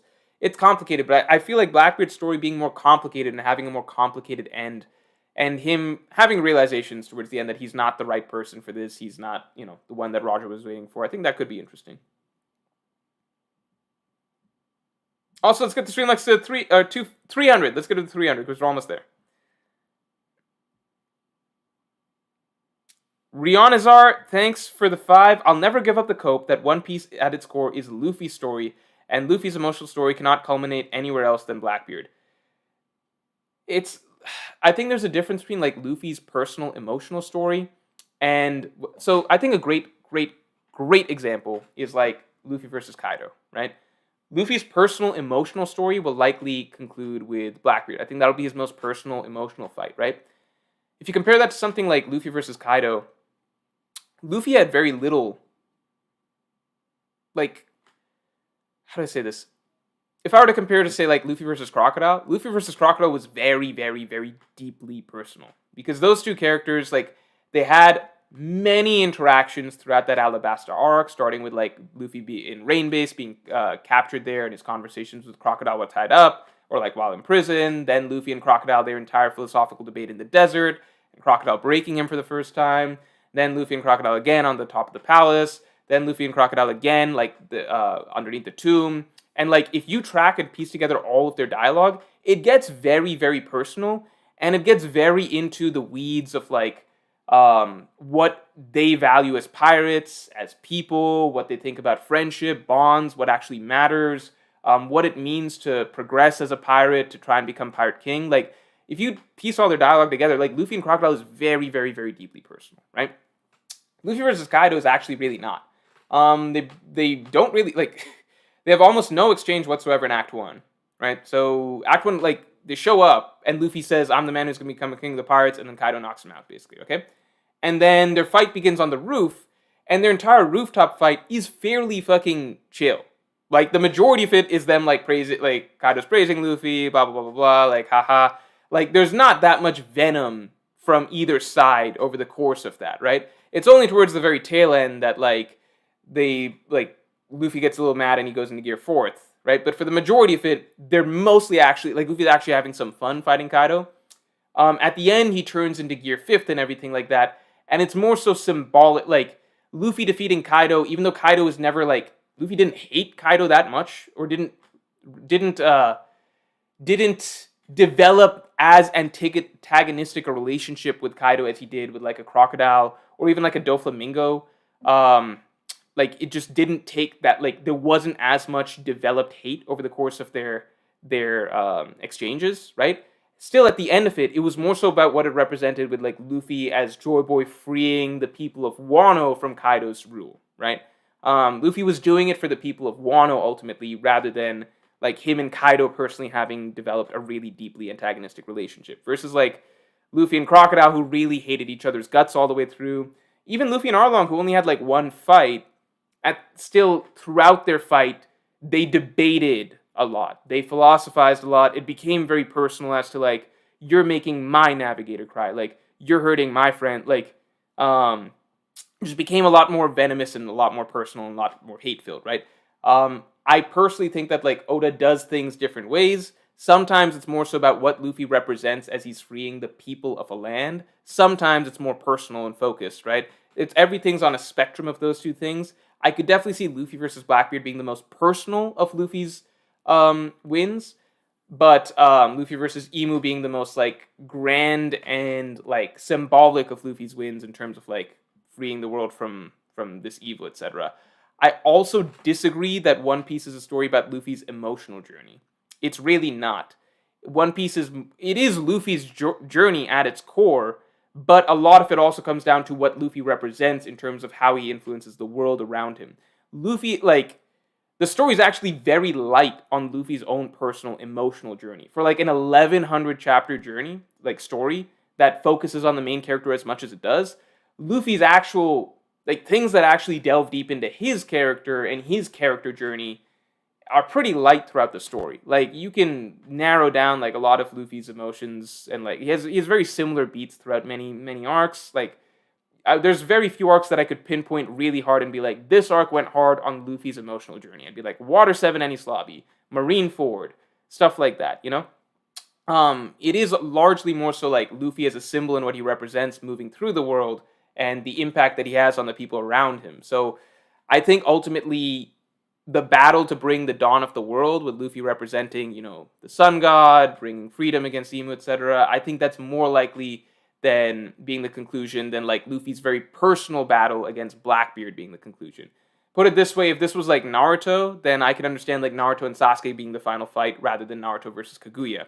Because this is One Piece, I'd say it's more likely the opposite, where like Luffy's personal fight matters quite a bit against Blackbeard, but the story's clearly become about more than just becoming Pirate King. It's become more so about, and like Luffy avenging Ace and stuff like that, it's become more so about like freeing the world, bringing the dawn.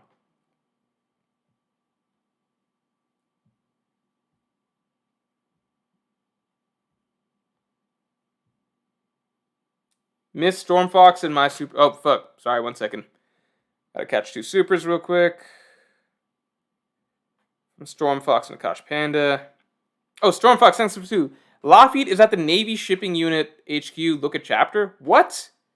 Lafitte is at Navy Unit Shipping HQ? Am I crazy? Am I stupid? I missed that then.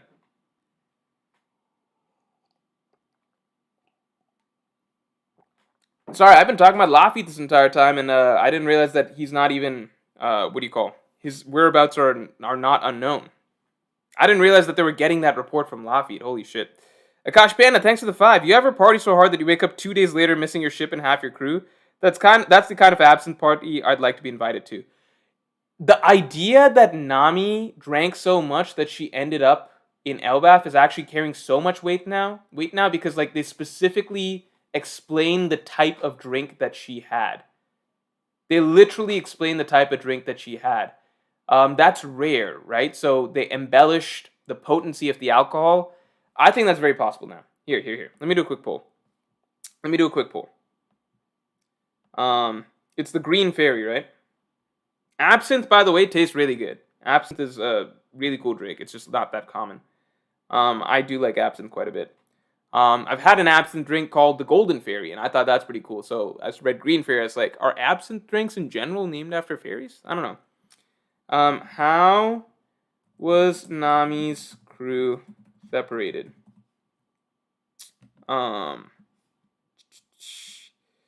Nami navigated drunk navigating, drunk driving. Man marked by flames, whirlpool.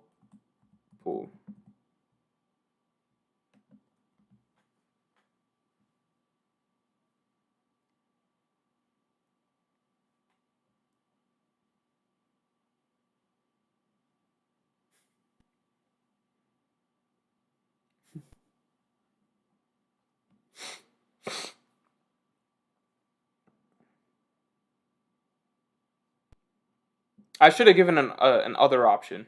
I should have given an other option.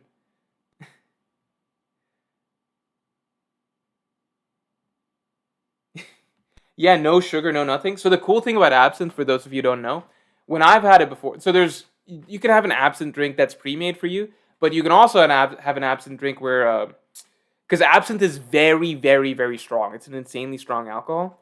So they'll give you a thing of absinthe, and then they'll give you a tap. It's hard to explain. It's like a physical tap sort of thing that drips above your drink. And what it's doing is it's dripping, from what I recall, it's dripping above like a piece of sugar. So it's dripping to dissolve a piece of sugar that's seeping into your drink, if I recall.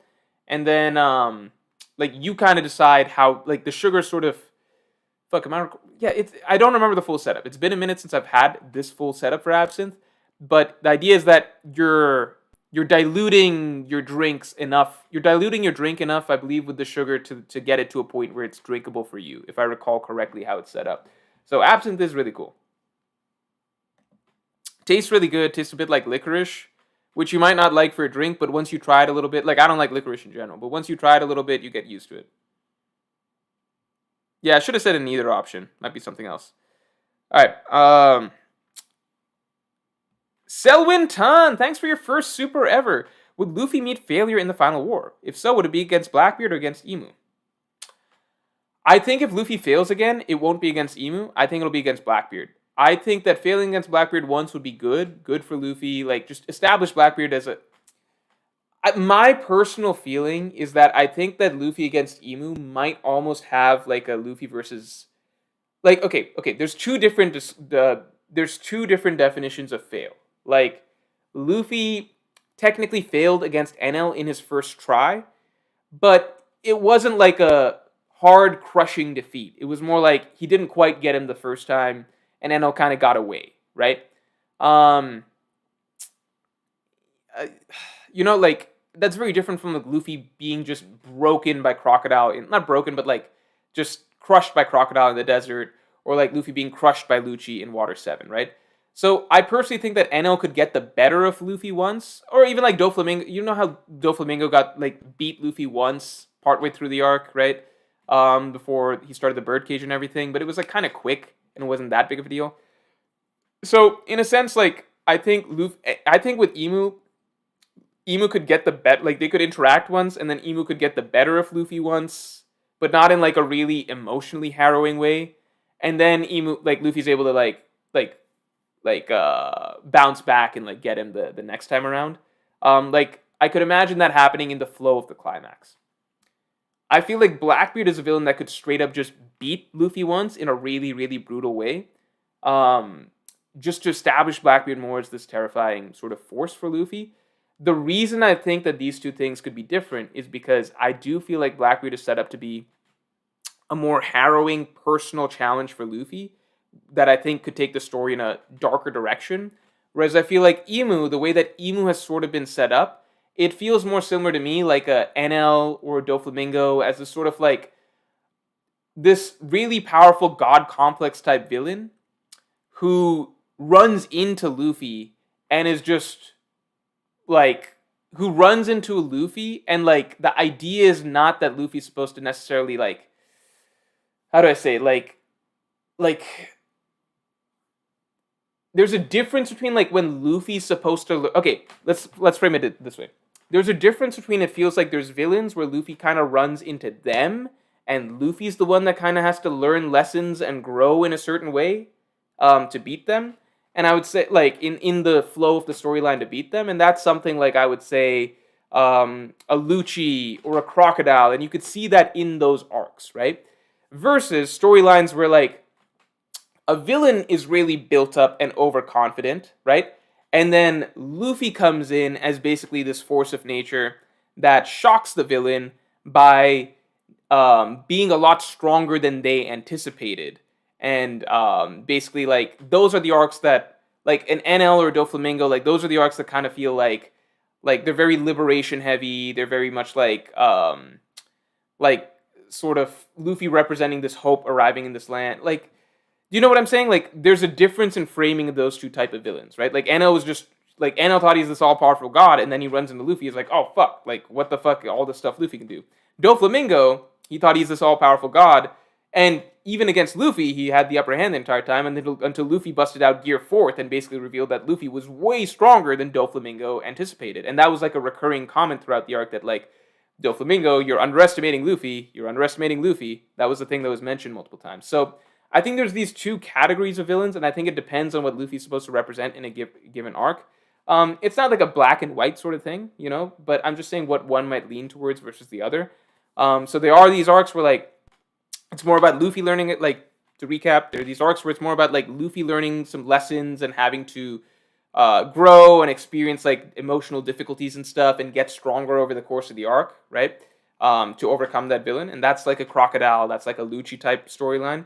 And then there's these other arcs where it's more so, like, it's more focused on how the villain is overconfident, underestimating Luffy, like, the villain doesn't really know what's coming or whatever. And then Luffy kind of storms in and basically just, like, upends everything that this villain was so sure of. And that's more of a, NL Doflamingo, and I feel like it could be where Emu falls as well. So I think it'd be more likely that Luffy suffers, like, a hard defeat or reality check against Blackbeard, that he underestimated Blackbeard or something like that, and that Luffy then has to grow against Blackbeard. One of the reasons I say that is because I believe that Haki will be extremely important to defeating Blackbeard, just based on thematic framing. Could go into a lot of reasons, but I feel that Haki is ultimately, like, that's Luffy's final step in growth as a pirate, and I think that getting to that next level in Haki is going to be really important to beating Blackbeard. And so I think that just naturally that would require Luffy having some sort of significant growth in whatever matchup he has with Blackbeard and, like, evolving his Haki further. So I think Luffy being defeated by Blackbeard once and failing once in some significant way against Blackbeard could be really good on this journey to developing his Haki one step further. I'd also add one thing that's interesting, is that if you go back to God Valley, something that seems like it was hinted at is that Roger failed once against rocks. Because the dialogue that we're getting in 1096 seems to imply that in some way Roger fell short against rocks, and he was regretting that, and he was carrying that regret into their battle against at God Valley, wherein Roger obviously got the W back against rocks. So I could definitely see a similar sort of storyline taking place between Luffy versus Blackbeard. And then Luffy versus Emu, I think it's more likely it'll be something more like an NL situation where Emu just thinks that he's, like, not as easy as NL, like maybe more like a Doflamingo or whatever, but Emu thinks he's, like, all-powerful, no one can touch him or whatever. And then, you know, Joy Boy 2.0, the Nika fruit user, shows up, and he's the only one who can stand up to Emu and actually, like, fuck with him, you know? But that's really far ahead speculation. That's just me guessing right now. I'm not saying that either of those things are or whatever. JWP, thanks for the 5-man. Twitter's been going crazy about Garp greater than Kuzan. A lot of Admiral fans are saying that Kuzan was lying about trying to kill Garp. Thoughts on Garp versus Aokiji? I just think, let me just say this. Also, let's get the stream likes up to 300. I personally think that, like, if you have a certain fan base group, right, like the Admiral fans, who are so perpetually and constantly in a state of basically having to find defenses and excuses, right? I think that just at a certain point, you have to step back and consider, maybe if you're always having to find, like if you're always having to, like, come up with defenses and excuses, etc., and this is just a general constant state of affairs, then maybe at a certain point you should consider whether you might just be wrong, you know? Because it's one thing if it's like, you know, you take one feed or something like that and it's taken out of context and it's used to badmouth a character or something like that, or this happens a few times. It's going to happen a few times for every character throughout the story. It's a story Oda's not thinking about every single little interaction, every single little line, how it's going to affect the power scaling, right? Like, a character might look bad one day here, one day there, whatever. It's like, yeah, like, remember Zoro got surprised by Carrot that one time or whatever. Like, shit happens, you know? And, like, you can come up with your reasoning and arguments and excuses for that, etc., right? But I'm just saying that, like, at a certain point, with the Admirals, no one disputes the Admirals are very strong, but I just personally, like, I've been part of the One Piece community for, like, you know, God knows, like, a decade, whatever, right? Not making content for a decade, but, like, I've been following Reddit, I've been making content since 2017 and stuff, right? I think that at a certain point, and I actually always used to be like, I don't know, I was like a strong admiral defender at certain points, etc. My opinions have shifted in certain directions over time. But I just feel like at a certain point, if all admiral fans are ever doing is feeling like they're always on the back foot, always having to come up with a new defense for something, like it's just like trying to defend a criminal, like if he's back on trial every other week, like every other week this dude is back in court for some other shit, like trying to come up with some new case for why he's innocent, and it's happening every week for like the past 8 years. Maybe this guy might actually just be guilty, like maybe it's time to drop the case. That's all I gotta say. That's just my thought. I just think that when you're always having to make this argument, it's just something, like it's just something. Like there might maybe just notice a pattern here, maybe just notice a pattern. That's just my thought. If I wanted to debate this one little case, I do think I think it's like a valid argument to say that like Kuzan was probably trying to play up that he was trying to kill Garp or something to Blackbeard, right? I think that just to try to play up the loyalty or something. That's fine. I think that's very much a fair argument. But I think that just the clearer point that's being made by Oda is that it was Aokiji could not take Garp by himself. Like that's something that Aokiji is essentially fessing up to. It wasn't just me, it's a team effort. We all had to do it, right? I don't think in any, if you just read the actual Hachinosu raid, and then you read the comments afterwards from Aokiji himself, I think, it's almost impossible to argue that it was being framed as, Aokiji was stronger than Garp, but then Oda also needed to handicap Garp by stabbing him through the stomach, and giving Aokiji 7 other Yonko commanders to help him, and making Garp have to, continuously throw his body on the line to save his subordinates, and also show Garp getting the better of Aokiji in pretty much every interaction outside of one punch where they tied, right? I think it's pretty much impossible to read all that and without any bias, unless you have bias, come to any other conclusion than Oda probably wasn't trying to tell us that Aokiji is stronger than Garp. Yeah, I don't really know where you would get that from. I understand that people are pointing to the line of Aokiji's spirit wasn't he maybe wasn't all mentally in it. But we also know that Garp wasn't trying to kill Aokiji. Garp outright says that he's trying to take Aokiji back to the Marines. He wants Aokiji to just go home to the Marines. We also know that Garp had to fucking babysit all the kids at the same time. We also know that Garp didn't use any of his stronger hockey attacks on Aokiji. We know you can speculate a lot that Aokiji didn't necessarily go all out against Garp, but we also know for a fact that Garp did not go all out against Aokiji. And it's also just if you want to, we also know for a fact, Aokiji can't even freeze Garp. That was established right off the bat. Used ice, his ice moves, etc. Doesn't work on Garp. If you want to argue that Aokiji's hockey might have been stronger if Aokiji was more, locked in, that's possible. But do you think Aokiji's hockey is as strong as Garp's? Put it this way, do you think Aokiji can do Galaxy Impact or Galaxy Divide? I don't personally think so. I think there's nothing in the story to suggest that. So I think that Oda did pretty much everything possible to make it clear that Garp is the one that is significantly, overwhelmingly, absurdly handicapped in this match and is still looking really good, and that Aokiji took a team effort for him to take down Garp. I think at best you could argue that maybe it would be Aokiji could fight Garp to a tie at best, but there's no argument, there's no piece of information from anything that was given to us there that suggests in any capacity whatsoever that Oda's intent as an author is to make you think that Aokiji could kick Garp's ass 1v1. There's not a single piece of evidence there.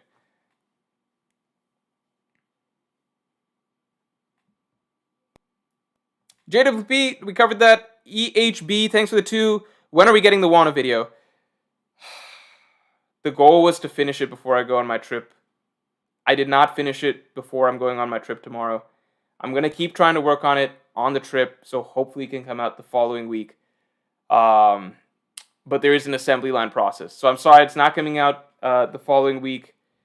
I really, really tried to finish it before I could go on my trip.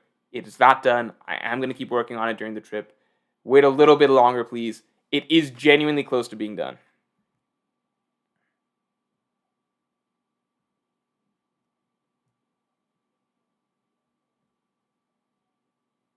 Anime Dimension, thanks for the 5. Lafitte is at Umit's shipping headquarters. Umit is one of Underworld's guys who visited Big Mom, Tea Party, and Whole Cake Arc. Okay.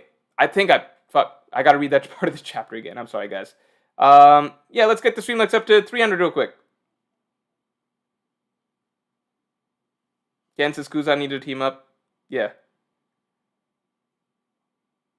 Fuzz says Garp wash, he's not beating Kuzan. No, I mean, he can't beat Kuzan when Kuzan's got, like, you know, an entire Yonko crew behind him. That's established, you know. It was close, though. It was close. Kunal Dashawala says, nah, it's just Zoro who navigates to Elbaf. Oh, it'd be really funny if Zoro just took the wheel and just navigated them to Elbaf. He'd accidentally be a better navigator than Nami. Rihanna Zara, thanks for the 10. Don't get me wrong, I think Emu and Blackbeard will both be beaten by Luffy. I just rank them as Emu dies first, then Blackbeard's. We bring the dawn first, then we have the personal conclusion with Blackbeard. That's my thoughts. That's an interesting idea. That's definitely an interesting idea. That'd be really cool. That's actually really cool, if you think about it. Like, bring the dawn first, then the final fight is between pirates. That would be awesome. And in that case, if Emu has a Zoan, what if Blackbeard's final move is to eat Emu's Zoan? That would be really cool. I think one other piece of why I don't view Blackbeard as potentially being the final opponent is because, like, the Blackbeard Pirates I view as too weak. I just consider the Blackbeard Pirates to potentially be too weak. Like, because I can't imagine Shiryu being, like, Zoro's final opponent, you know?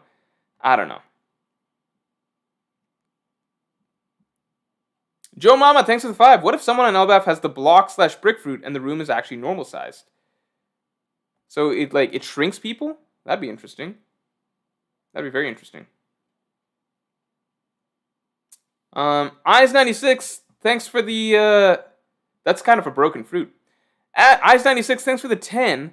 Another piece. Oh no, I see what you're saying. I don't know why I interpreted it. Sorry, it's late at night, kind of.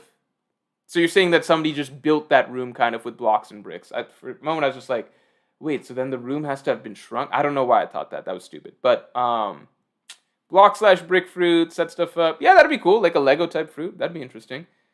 Because that would mean that Nami's not at Elbaf, but it's just like, well then why'd she get dressed up? Is she captive somewhere? That'd be cool. Eyes96, thanks for the 10. Another piece to add to your point, Morj. Blackbeard cracking Luffy against the ground, making his fruit useless, happened back in Impel Down, foreshadowing the need for hockey against Blackbeard. I think that Blackbeard is set up to be a hockey fight. I think it's like meant to symbolize the difference between a character who relies ultimately on farming broken fruits like Blackbeard versus a character like Luffy who, while he has a very powerful fruit, is extremely strong because of his will, first and foremost, not just because of his fruit. The Outback Pandas, thanks for being... Oh, fuck, I scrolled too fast. The Outback Pandas, thanks for being a Yonko tier member for 17 months, man. Ready for Elbaf to disappoint Usopp fans like Egghead for Frankie and Wano for Zoro. Listen, man, I think the difference is just that whereas Frankie had no sort of like verbal setup for Egghead, it was just like for fans, we thought it would be cool if, you know, Frankie, he knows Vegapunk. He's learned from Vegapunk's like home island and stuff. We're at Vegapunk's island. Wouldn't it be cool if Frankie gets something? We thought that a lot. Zoro kind of hyped up a little bit of what he was going to do in Wano himself, but like it wasn't this long running thing. With Usopp, his storyline has been tied to Elbaf since Little Garden. He literally explains that that is how he views the culmination of his dream. Going to Elbaf and being able to live up to the standards of the giants there is his dream expressed in Little Garden. So this is on a whole different level than Frankie and Zoro's setup. Although I was disappointed with the Frankie and Egghead, you know? Eric J.O., thanks for being a Yonko tier member for 11 months, man. Sup, Morj? Do you think Moria's fruit has any importance to the story? The ability to force people to hide from the sun. Blackbeard also is mad that Moria escaped. I don't know. It has symbolic meaning, but I felt like it had symbolic meaning, like, foreshadowing-wise, in the context of the Throw arc itself. Because that was the arc where, like, they're fighting for the dawn symbolically, right? So I don't know if it has meaning in the broad story of One Piece or significance in that sense, but I do think that symbolically it was important in Thriller Bark and for foreshadowing future themes of the story. Blackbeard's mad that Moria escaped. I do think his fruit could be powerful, especially in terms of creating armies, so maybe he wanted it for one of his crew members, and they're kind of just deciding who wants it, you know? Akash Bandit, thanks for the 2. Luffy will clash with Quakes, just hockey like Roger. Yeah, that'd be cool. That'd be really cool. I also think that's like a cool aspect of the Quake fruit is that, you know, it's just a powerful fruit for like physical clashes. So like Luffy clashing with the Quakes with just hockey is like a cool visual in my mind. Wally Robs, thanks for this. Robs, thanks for the 7. Did Shanks declare war against the Strahds by sinking a division captain of their Strahd fleet? So, I am going to save that for next Tuesday's video. Next Tuesday's video. Next Tuesday's video, wait on that. I've got a lot to say about this incident. I think people are really, really underestimating what just happened here. And I think that it's because like Oda doesn't want to make it so blatant and overt just what happened here. Yokai Gota, thanks for being a Yonko tier member for 15 months. Life is so simple as a non-power scaler. I just see Oda give someone a feat and take it at face value. Oh, and any favorite mythological characters?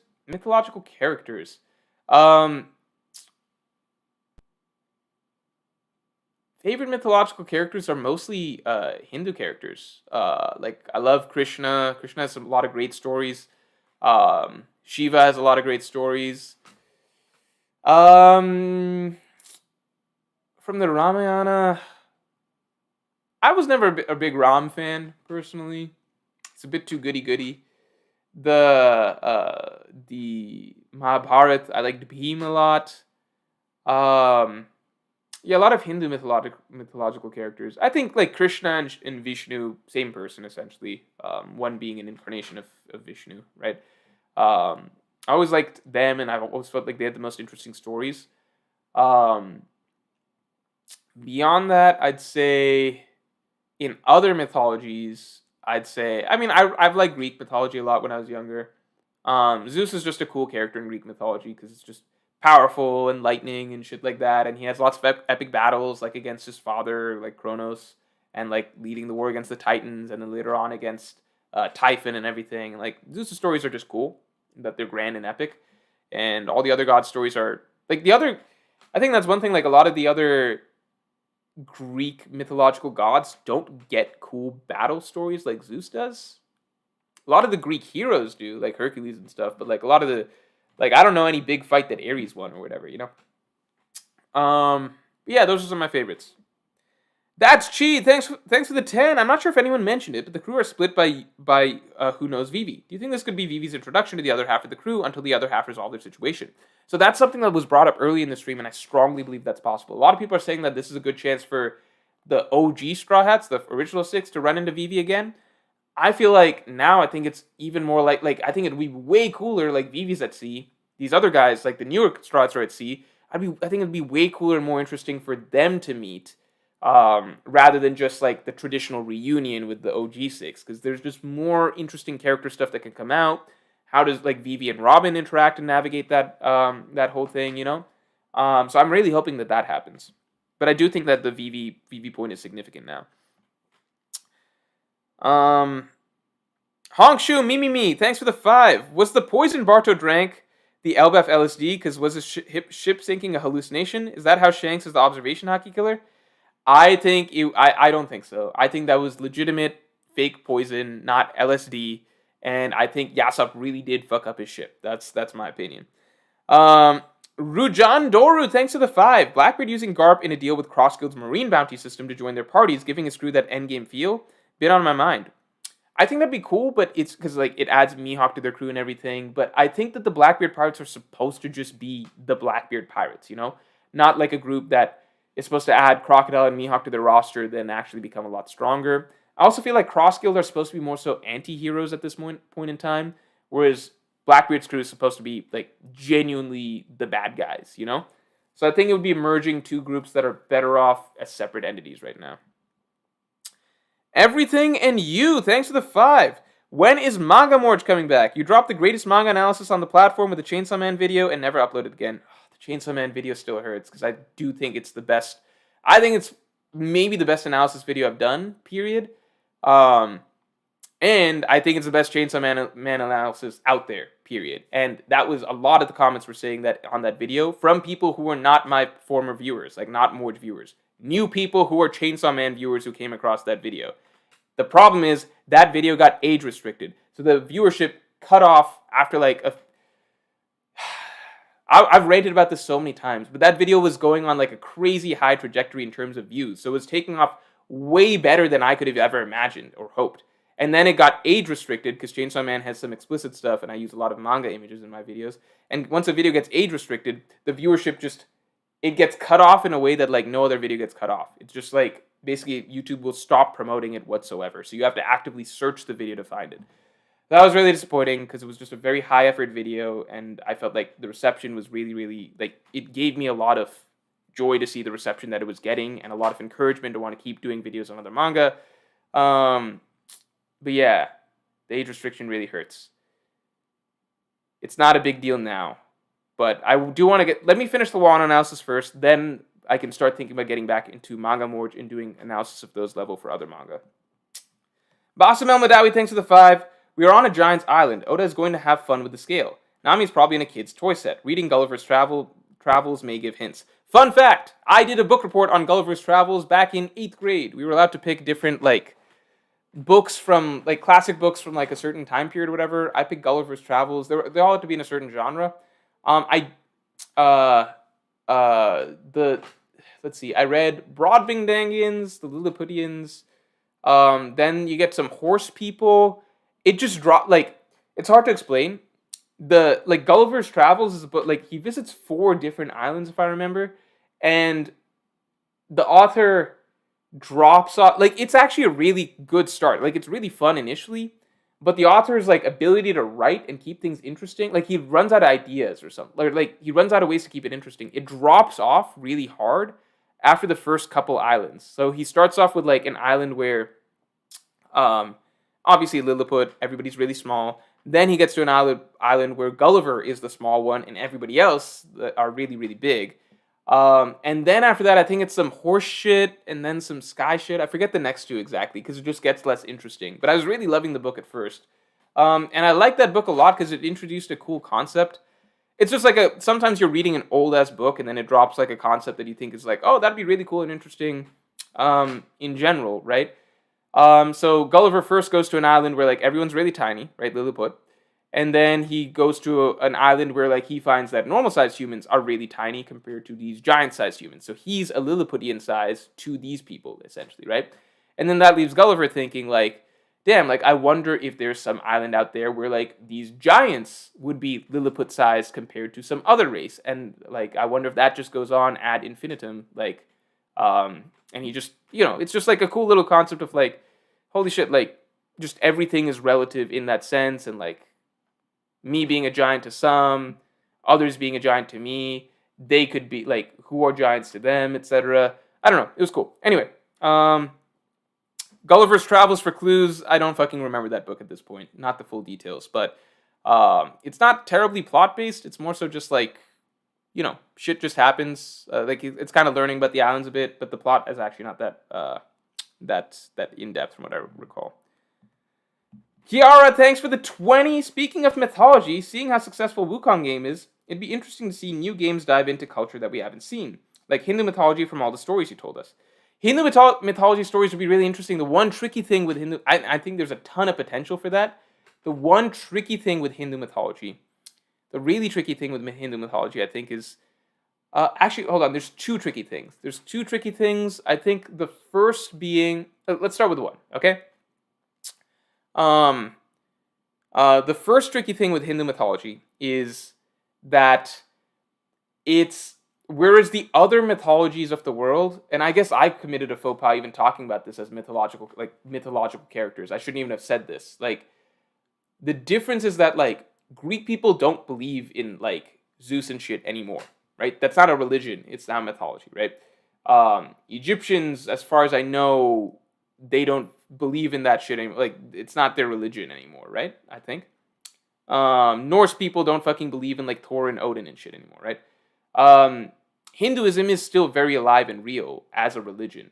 It's just that I think it's the last one of the last of its kind, I believe. I don't want to speak out of being incorrect here, but my belief is that it's one of the last of those kind of religions. I guess you could say deeply polytheistic religions where there's all these stories and like action-based mythological tales, etc. But those are viewed as actual religion. I think one of the differences is that like Hindu mythology, like depending on how deep you are into Hinduism, how literally you take all of those tales or whatever. Because like the Bible has plenty of tales as well, and it depends how literally you take those. But I think just Hindu religion is the last one that blurs the lines between mythology and religion in terms of like how much people actually believe that, and then how much people treat as like mythological stories, a la Zeus, Hercules, shit like that, right? So that's the one tricky thing. I think that's a big reason why it's harder to have Hindu mythology games like that. You see like Shiva and things like that invoked in other games, in stories or like fiction stuff. You see that, but then to have a whole game around it, I think would be playing with fire. Like like Hindus are okay with some stuff, I think to some degree, and it's still controversial. Like Shiva is just such an iconic character that you figure that you can see him in a lot of places that are fictional. But you couldn't do that with like Krishna. Like Krishna's off limits. Krishna's off limits. You couldn't make a video game character like Krishna, I'm pretty sure. It would be like pretty much the equivalent of doing like Jesus close to the equivalent of doing Jesus as like a video game character. Obviously some video games do have Jesus as like some random fun online flash games I'm sure have Jesus as a video game character, but like not a serious like AAA game, you know? The second reason it's hard to do Hindu mythology is because in a game format is because to my recollection, I think like if you did a game around her, like I think Hindu mythology, the big stories like the Ramayana and the Mahabharata, they're not adventure stories. Whereas if you made a game around like Norse, like they're grand epics that are built around wars and things like that. Whereas if you made a Greek game around like Greek mythology and like had Hercules as a character, you could do like the 12 labors of Hercules, or you could do like some adventures of Thor as basically the game. But with like Hindu mythology's biggest stories, they're generally more grand, coherent, large scale wars and epics rather than individual adventures. If you wanted to get down to individual adventures, like there's not as many. Like there are plenty of individual adventures that happen for individual Hindu religious figures, right? But not the main ones. Like there's no adventure of Shiva. There's no like the story of Ram, the Ramayana, is a large war that takes place over decades, right? Or the events of the tale take place over decades. Like the story of the Mahabharata is a large scale war between kingdoms and stuff like that. So those are the main things. Sorry, it's a long tangent on Hindu mythology, but it's just the way it is. Meek, thanks for the 5. Good to see you again, man. I had the idea that the little kid that talked to Shanks, chapter 1077, found the missing straws after they were drunk and thought they were toys. Thoughts? That's very possible. I think that's very possible. I feel like it's like even for a Lego house that seems a little big to fit like a whole human in, because I don't think the giants are that much bigger than the humans, but Oda could just be playing with scale. So I definitely think that's possible. Omarua, thanks for the 5. If Luffy heard that some pirate burned his flag in Fishman Island, do you think Luffy would go over and take care of business, or is he a fake Yonko? I personally think if Luffy, I think the way that Luffy would look at it, if a pirate, I think the sentiment would be the same. If somebody burned Luffy's flag, I don't think Luffy would go punish them over that. I think if Luffy heard something like somebody hurt the people of Fishman Island, or somebody hurt Shirahoshi, or somebody hurt, one of his territories, I think Luffy would then go and take action for that. Definitely. Sorry, let me check my phone real quick. Hold on. Just got to make sure. Okay, I think whatever. I think that Luffy would definitely take action if someone actually hurt one of his friends, right? The reason that Shanks takes action is over just a flag is because Shanks is a bit more like he's the same as Luffy in that he's not going to go around picking fights just for something like simple. But Shanks has that added sort of wisdom and experience of being a Yonko, and like he takes the business of being a Yonko a bit more seriously. In terms of he understands that he set up a protection racket and what that means, and that destroying one of these flags, it does cause a sense of fear and uncertainty for his subordinates because it could open them up to future attacks. Therefore, Shanks has to do something like that. Luffy's very new to all this, right? So I don't think it would make him a fake Yonko to not go retaliate over a flag thing, but he seems to enjoy and accept the title of Yonko, and he seems to like the idea of putting people under his protection, but it's not as structured in terms of he's not as structured in terms of his thought process, in terms of like really thinking about his territories and his perimeter and like what he has to do to maintain balance, etc. He's still prioritizing his adventure as to become Pirate King, right? But Luffy clearly is playing into the Yonko, like the stuff that comes with it. You know, like he likes being called a Yonko now. He's like, I gotta keep my promises as a Yonko. You're my territory. You're my friend. Stuff like that. But he's just not gonna have that extra piece in his head of like, they burned my flag. That means that now, like, someone goes and burns the flag at Fishman Island. I don't know if Luffy would be like, okay, they burned my flag at Fishman Island. That means now I have to go back and beat up whoever burned my flag. Otherwise, people will come attack Fishman Island, right? I don't know if that's necessarily what would go through Luffy's head. If Luffy heard, like, they burned my flag and they hurt some people, he'd be like, oh, I should do something. You can't touch my friends like that. He'd do something. That's my thought process. It's a good question. It's a very good question. JWP, thanks for the 10. I feel like Oda's building up Shanks and Blackbeard to have their conclusion. Elbaf. I really need to see what Crossguild is up to, because other than a Davy back fight, I don't see how they fit in with the other Yonko. Yeah, I could definitely see Blackbeard and Shanks having a conclusion there. But I feel like Luffy versus Blackbeard wouldn't necessarily conclude at Elbaf. It's tricky. I think Blackbeard... I feel like Shanks has much more to do in the story now, especially with the whole Holy Knights and Figarla and Garling angle. But I still also feel like things are careening towards like coming to a head with Blackbeard being set up and like that storyline being pushed, Shanks and Elbaf being so significant, Blackbeard potentially coming to Elbaf, who knows? That like the showdown between them is being built up. Like Shanks was reading about Blackbeard before the kid incident and everything. So the time, like, it's just crazy to me how unpredictable the story still is, even with us knowing so many of the fucking pieces and everything that Oda seemingly has planned for so long. As for Cross Guild, I think they just need some more members, man. They need some more members to just make it feel more like a Batman and Robin situation with just Mihawk and Crocodile traversing the seas and trying to do whatever, you know? Like with Buggy being the one yanking them in certain directions. So they don't feel like a typical Yonko crew. I don't know what they're necessarily good. Like, I would love to see them get involved in a Davy back fight, but it's like, with who? Like, you have two members that are useful, and then everybody else is, like, fodder. Like, literally, people fucking forget. The rest of Buggy's fleet is fodder.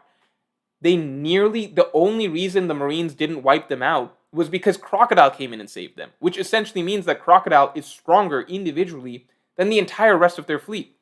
People forget Buggy's fleet is literally, like, it is terrible. It is genuine, like, the reason you know it's terrible is because, like, actually strong, capable pirates aren't just, like, blindly following in blind faith a character based on things that they say. You know what I mean? Like, claims that they make, you know? It's only fodder in One Piece that are written to be that brainless, that they're like, Buggy-sama, you're so great, etc. That's how you know Buggy's fleet is fodder.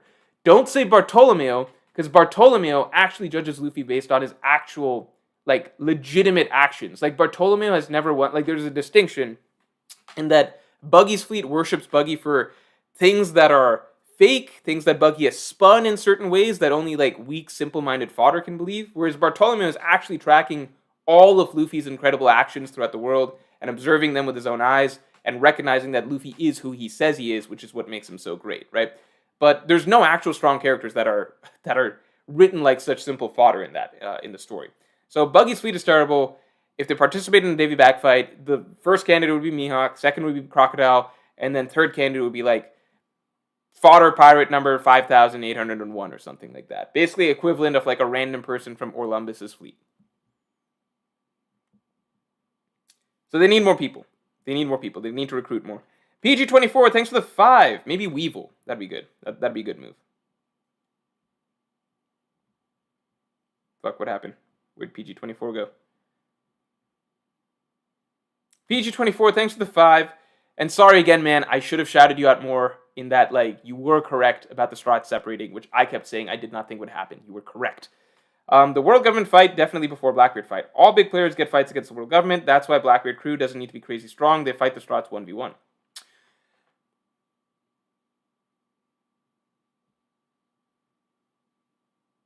Now you got me thinking. That's another really good comment. And I'm going to take you seriously from here, more seriously. Not that I don't take you seriously, but I'm going to take you more seriously from here on because you called the Strahds being separated, okay? You got me thinking. Because, like, all the characters getting fights against, like, the World Government would be a cool way for, like, a lot of characters to get their matchups before then seeing the surviving parties, right? Yonko, whoever, them then go at it against each other. That could be really, really cool as a setup.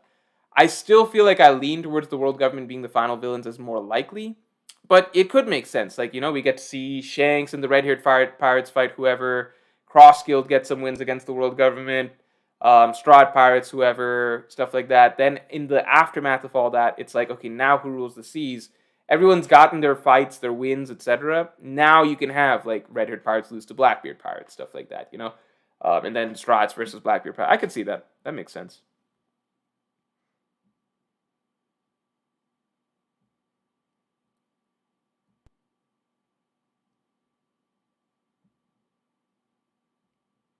Sorry, still catching up. Red Possum, thanks a lot. I agree about the general Luffy attitude, but specifically about flags, I think he has demonstrated to understand the weight and symbolism of it. You have a very, very good point, because he did explain the weight and symbolism of his flag to Chopper very, very, like, profoundly back in, you know, chapter 150 something, right? Way back then, when he, like, held Chopper's flag and didn't let it fall. That's very true. I just don't know if Luffy would, like, I don't know if Luffy would get that upset over, like, his personal flag being burned. You know? Because it's like, I don't think he would personally take that necessarily as, like, such an affront to him that he needs to go back to Fishman Island to teach someone a lesson. But at the same time, it's not about an affront to him. It's like him understanding the weight. Like the explanation he gave of the flag was more so about, like, what it represents to, like, to you and, like, the, like, yourself as a pirate, right? But now the flag has additional meaning in the New World, which is that it's also a symbol of protection, right? Like, this land is under my protection, right? So I think, you know what? I think this is one of those things where it's like, while Luffy definitely understands what a flag means in terms of, like, being able to plant a flag in terms of, like, your own convictions and your drive and ambition in the world and raise a flag to that, that's a separate meaning from flag as, like, a symbol of, like, this is my territory, this is my protection, right? Which is the new sort of meaning of flag that's come up in the New World, right? Luffy definitely understands this because he gave a speech about it. Luffy seems to understand this part as well because he's talked about people raising his flag in Fishman Island and in Wano specifically, right? I don't know if he would necessarily come, like, all the way back to fight somebody if it got burnt there, or if Luffy would need somebody to actually establish that, hey, and they're hurting people. I don't know. I think that's a really good point. I think that's something that we would kind of, like, it's one of those that, like, it could go either, like, Oda could write it either way in the story, and I feel like both would be consistent in a sense.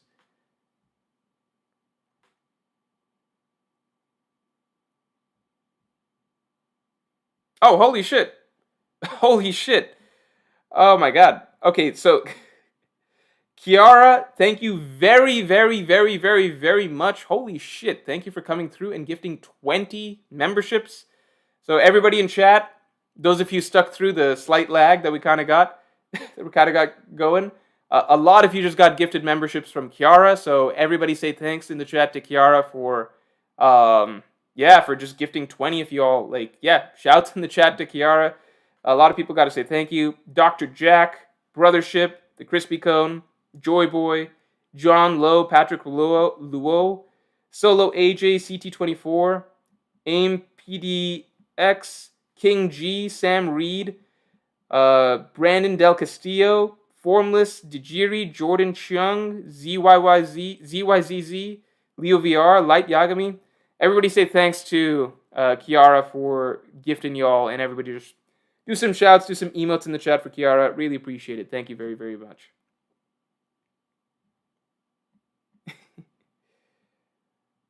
And Crust, thank you for being a Pirate King tier member for 13 months. Hi Morj, my friends are trying to get me into the NBA. Can you give me a quick personal top 5 NBA players right now? When are you starting Elden Ring? Oh shit, I was gonna do an NBA stream too. Like top 10 players before the season started. Top 5 NBA players, it depends on how you value it, because I think one of the things that the Olympics showed recently, so we're in an interesting situation in the NBA right now, where the previous generation of best players is still around, and when they go really, really, like, they're still around, they're just physically past their prime. So the NBA season is 82 games, plus then theoretically 4 rounds of playoffs, which are all 7-game series, so it's a lot of basketball.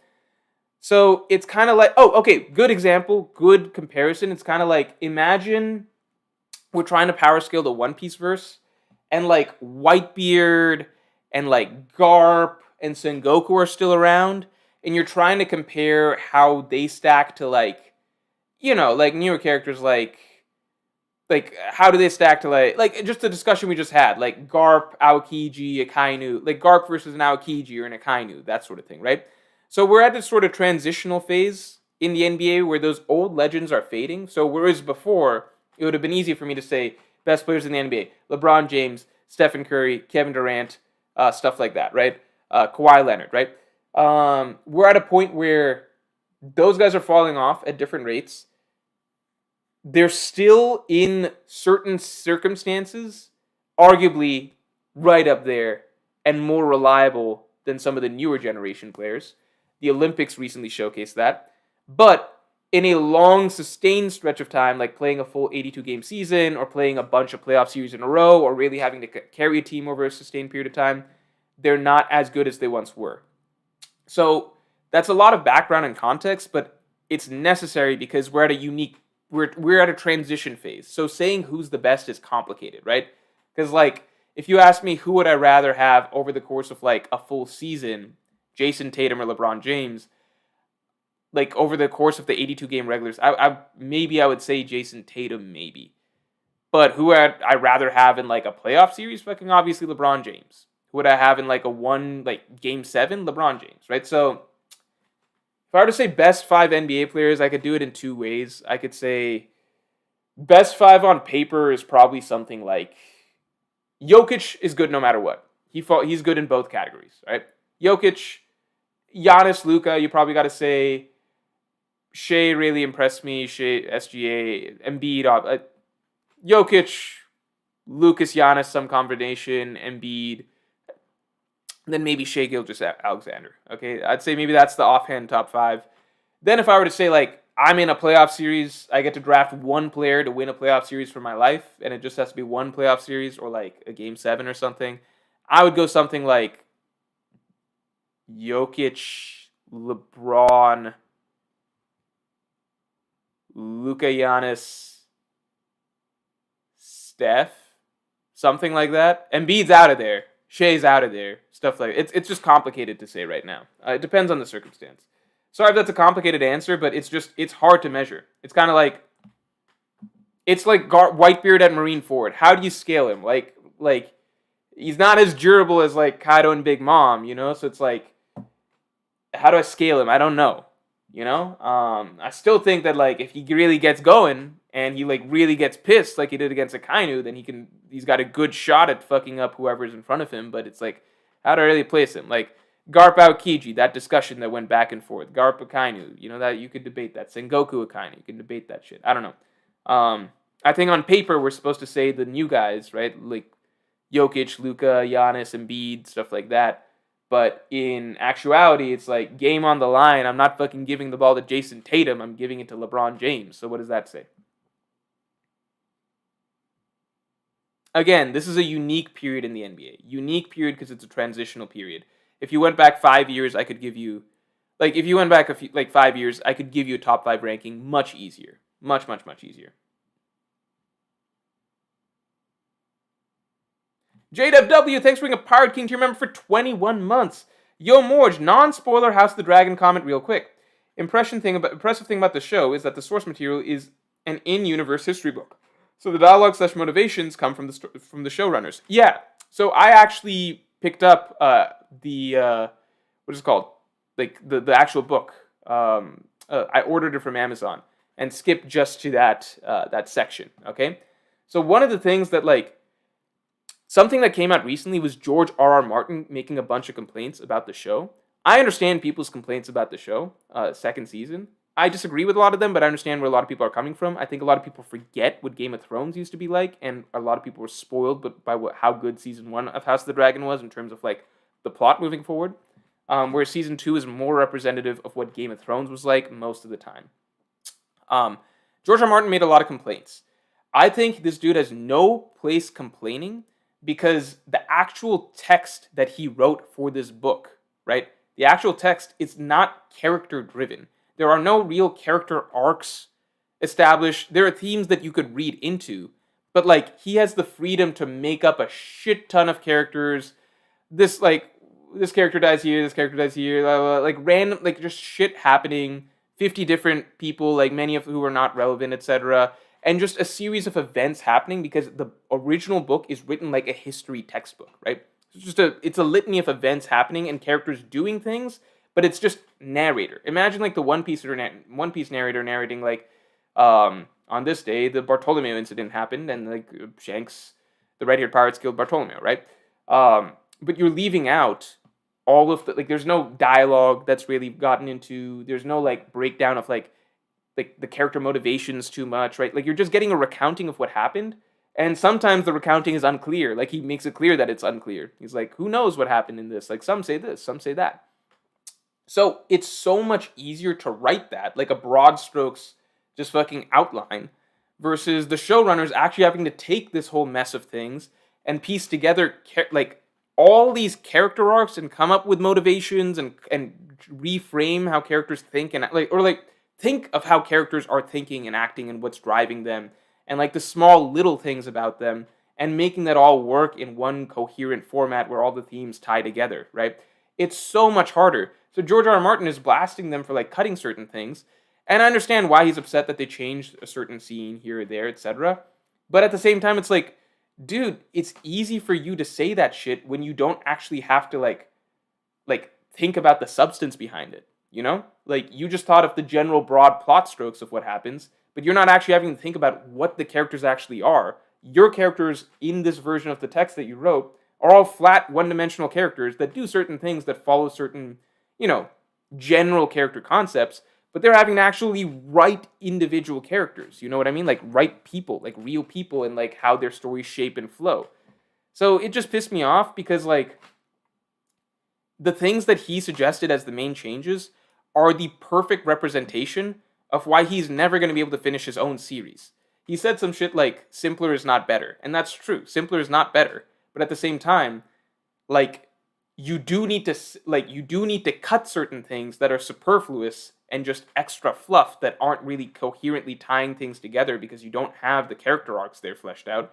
And it's better to focus on individual, quality over quantity, right, at a certain point. Because his own books, he just has too much shit going on, and not all of it is connected, and he doesn't know how to connect it all, right? And I saw some people arguing that, in this case, it's a fair criticism, because George R. R. Martin actually wrote yeah, sure, he didn't finish A Song of Ice and Fire, but he finished, he finished the House of the, he finished what the House of the Dragon storyline is in the text, right? But it's yeah, he finished it in the text because he didn't have to write a fucking, actual, character-based story for that. He just wrote a recounting of events. Anyone can write a fucking recounting of events and just say, this plot point happened, this plot point happened, this plot point happened. It's easy to finish that because there's no weight or value or depth being given to any of the characters, right? There's a reason why he's not able to finish fucking Winds of Winter, Dance with Dragons, and all that shit, because that actually requires character work and character arcs and things connecting, which becomes very difficult, which is why the showrunners are choosing to avoid that sort of route and go with something that's more manageable and cutting down on certain things, right? I don't know. That should piss me off. George R. R. Martin, great writer, obviously, but is just very unaware of like why he has issues with certain things writing wise, and why like maybe that might be stuff that could be improved on in other formats by other writers. Umair, thanks for the 5. Why do you think Shanks is not going to Hachinosu? He's going to Elbaf, Wano, and to confront Barto. He definitely knows where Hachinosu is. Because Shanks is not the type to actually try and start a war at the end of the day. He's at Elbaf because, like, that's, I don't know if that's part of his territory necessarily, but he was just there visiting friends, right? He's at Elbaf visiting friends. Kid rolled up and tried to attack him, so he defended himself, right? What do you call? He went to Wano because, again, he just wanted to get a glimpse of Luffy, right? It's more sort of like friend-based, etc. And then he went to confront Barto because Barto was the aggressor towards him, so then he responded, right? Shanks is a responder. Like, if you take a shot at, like something that will affect his crew, or his subordinates, or his allied people, right? Like Kid attacking his fleet, Shanks will respond. Barto doing something that could disrupt the protection circle that Shanks has around all of these islands and territories, Shanks is going to respond to that, right? And beyond that, he's just going to Elbaf to see his friends. I don't think he went to Wano to like fight Green Bull or something. I think he went to Wano just because, like, you know, they're traversing the seas or whatever. They wanted to hear about like Luffy just freed the land. He wanted to be around Luffy or whatever, or kind of just be in the vicinity. And then he scared off Green Bull because Green Bull showed up. But Hachinosu is a war, right? Like, it would be him going to war, like starting a war against the Blackbeard pirates. Shanks is not afraid of like battle. He rolled up to Marineford and literally like stopped the war there, and he was clearly ready to fight Blackbeard. He offered like, we can fight now if you would like to fight now, and Blackbeard ran away, right? He's not afraid of these guys. He's shown that he's literally willing to show up and just be like, all right, everybody come at me. You all can come at me. I'm good with it, right? He's good with that, but he's a pacifist first, right? The only times that he's really done stuff like punitive stuff, like to Bartolomeo, is because Bartolomeo was the aggressor first, right? He's not going to take that lying down if that's going to cause harm to his subordinates later down the line, right? Same with Kid. Kid's the aggressor. Beyond that, he's just a pacifist. Like, he's going around, he's going to keep the peace, keep the balance. He's not trying to start any shit with anybody, as far as we can tell.